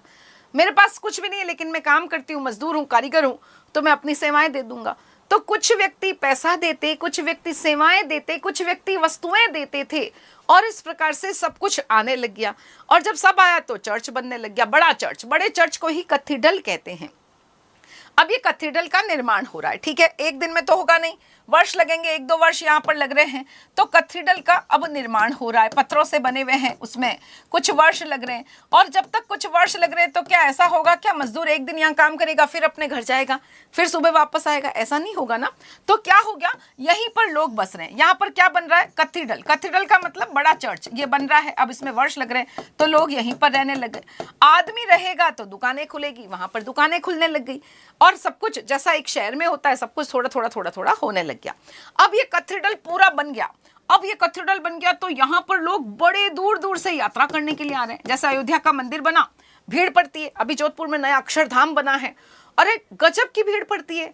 हम गए थे वर्किंग डे में, थर्सडे था उस दिन, और तब भी इतनी भीड़ थी। जब संडे को सोचो, संडे को तो सुनने में आया कि लोग गए और दर्शन के बिना ही लौट आए, क्योंकि इतनी भीड़ थी, अंदर जाना ही पॉसिबल नहीं था, है ना।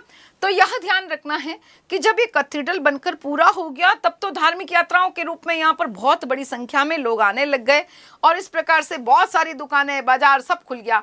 तो बताओ अब ये शहर बना कि नहीं। तो इस प्रकार से कैथेड्रल शहर बन गए। अब इस कैथेड्रल की कुछ खास विशेषताएं थी। यहाँ पर जो है बहुत सुंदर कांच का प्रयोग किया गया, जिसे कहते हैं अभिरंजित कांच। यहाँ पर क्या है, अभिरंजित कांच का प्रयोग किया गया था। इससे इसकी विशेषता क्या है, दिन में सूर्य की रोशनी आ रही, तो बाहर खड़ा आदमी अंदर से, हम सुबह जब सूर्य की रोशनी आ रही तो अंदर पूरा चमकदार हो रहा है, अंदर का पूरा हॉल एकदम लाइटफुल प्रकाशमय हो रहा है, और रात को जब अंदर कैंडल लगती थी तो बाहर का आदमी अंदर का दृश्य पूरा देख सकता था। ऐसे कांच यहाँ पर लगे हुए थे, ऐसी दीवारें बनाई गई थी, ऐसे कांच लगे हुए थे कि अगर कोई पादरी है वो भजन गा रहा है, भिक्षु भजन गा रहा है, तो वहां के लोगों को बहुत मधुर सुनाई देता, घंटियों की आवाज बहुत दूर तक जाती थी, भाई प्रार्थना हो रही है चलो आ जाओ। तो इस प्रकार से ये कैथेड्रल की कुछ खास विशेषताएं हैं जो आपको बतानी है। चलो, यह कैथेड्रल की सारी विशेषताएं मैंने आपको बता दी। चैप्टर नंबर 5 की तरफ चलते हैं फटाफट से। 10 मिनट हमारे पास हैं जिसमें हम चैप्टर नंबर 5 को लेने वाले हैं। ठीक है, चलो अब शुरू करते हैं चैप्टर नंबर 5। कौन सा चैप्टर है? 5वां है बदलती हुई सांस्कृतिक परंपराएं। चलो अब बताओ, टॉमस मूर की पुस्तक का नाम क्या है? यहाँ पर हम धर्म सुधार आंदोलन पढ़ते हैं, यहाँ पर हम रेनेसां पढ़ते हैं। 14वीं से 17वीं शताब्दी हम देखते हैं कि लोगों में परिवर्तन आने लगा, वो अपने आप को सभ्य मानने लगे।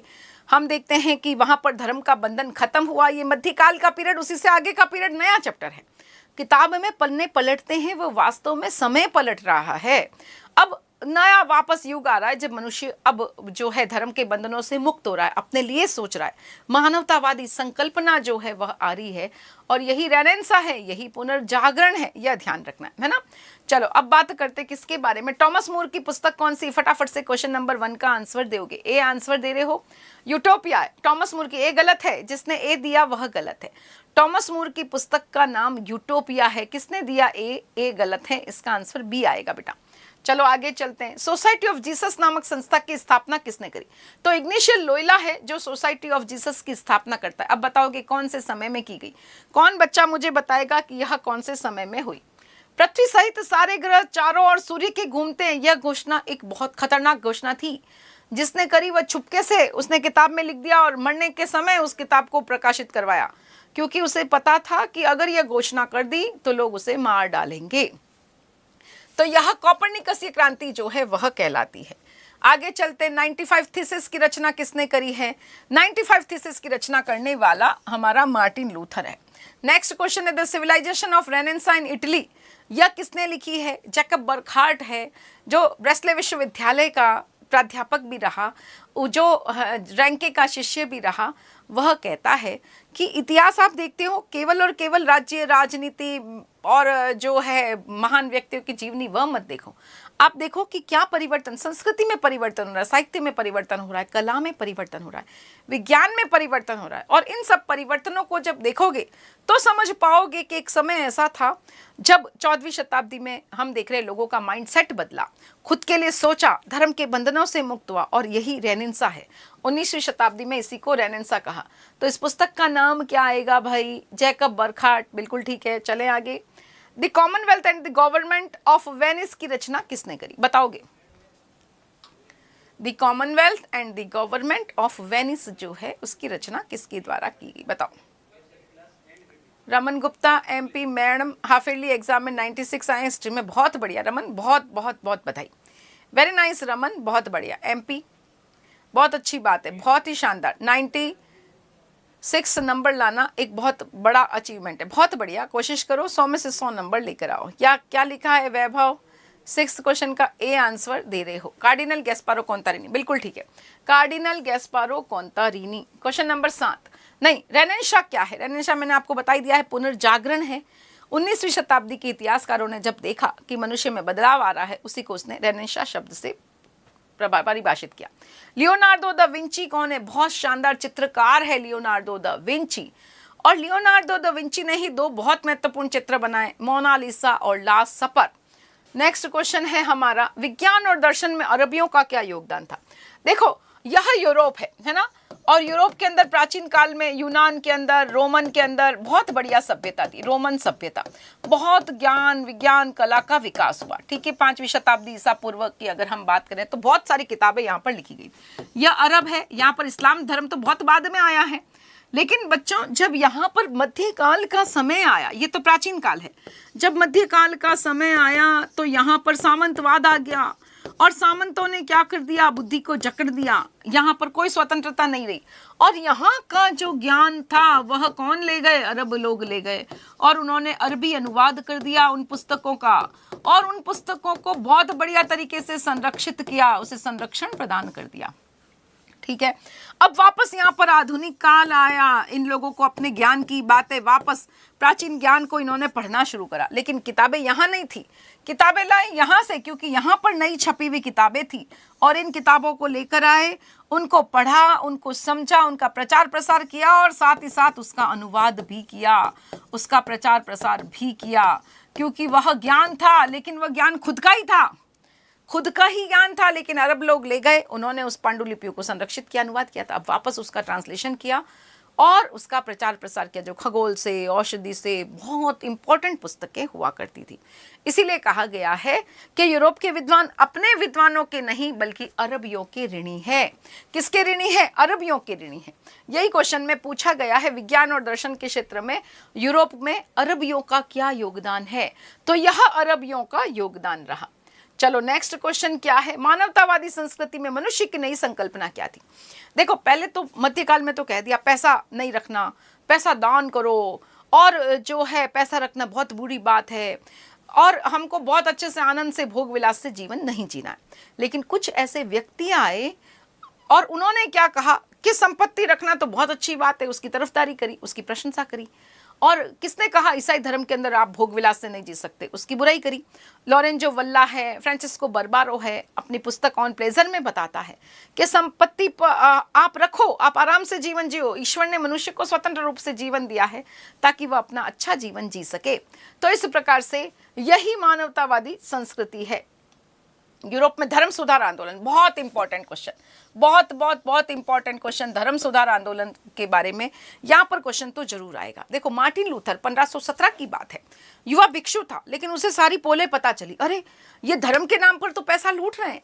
उसने सब कुछ, जब सब चीज़ों को सर्च किया और विश्लेषण करा, तब उसे पता चला कि ये जो भोले भाली जनता है उससे पैसा ठग रहे हैं।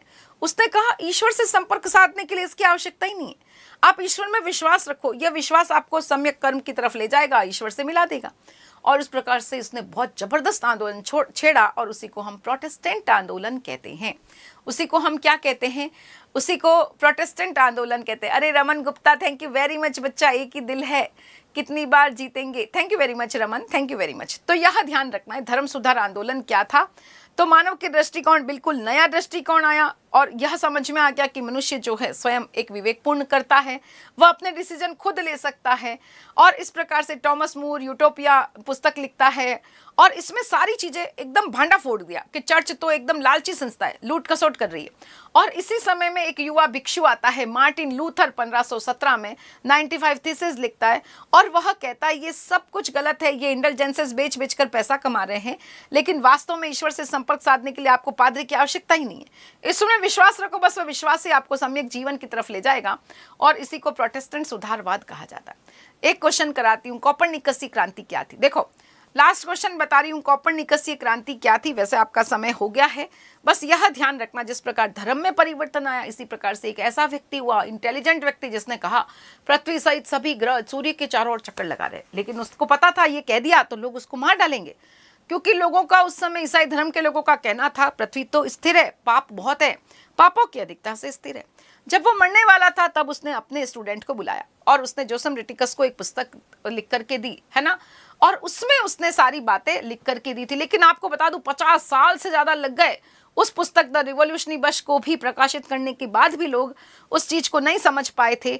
और बाद में हम देखते 2 व्यक्ति आते हैं, गैलीलियो गैलीली, अपनी पुस्तक दी मोशन, और इसी प्रकार से हम देखते हैं कि ये पुस्तक के प्रकाशित होने के बाद भी सौरमंडल सिद्धांत को बहुत समय लग गया द रिवॉल्यूशनरी बश को समझने में, और बहुत बाद में जो है यह ज्ञान लोगों के समझ में आया, और इसी को कोपरनिकसीय क्रांति जो है वह कहा जाता है। उम्मीद करती हूँ क्लास बहुत अच्छी लगी होगी, बहुत अच्छे से सब कुछ समझ में आया होगा। क्लास को एक बार वापस देखना, काफ़ी क्वेश्चंस के आंसर्स जो हैं इसमें हैं, वह आपके लिए 100% यूजफुल रहेंगे। Thank you very much. इसी के साथ आपसे आज्ञा लेना चाहूँगी। धन्यवाद।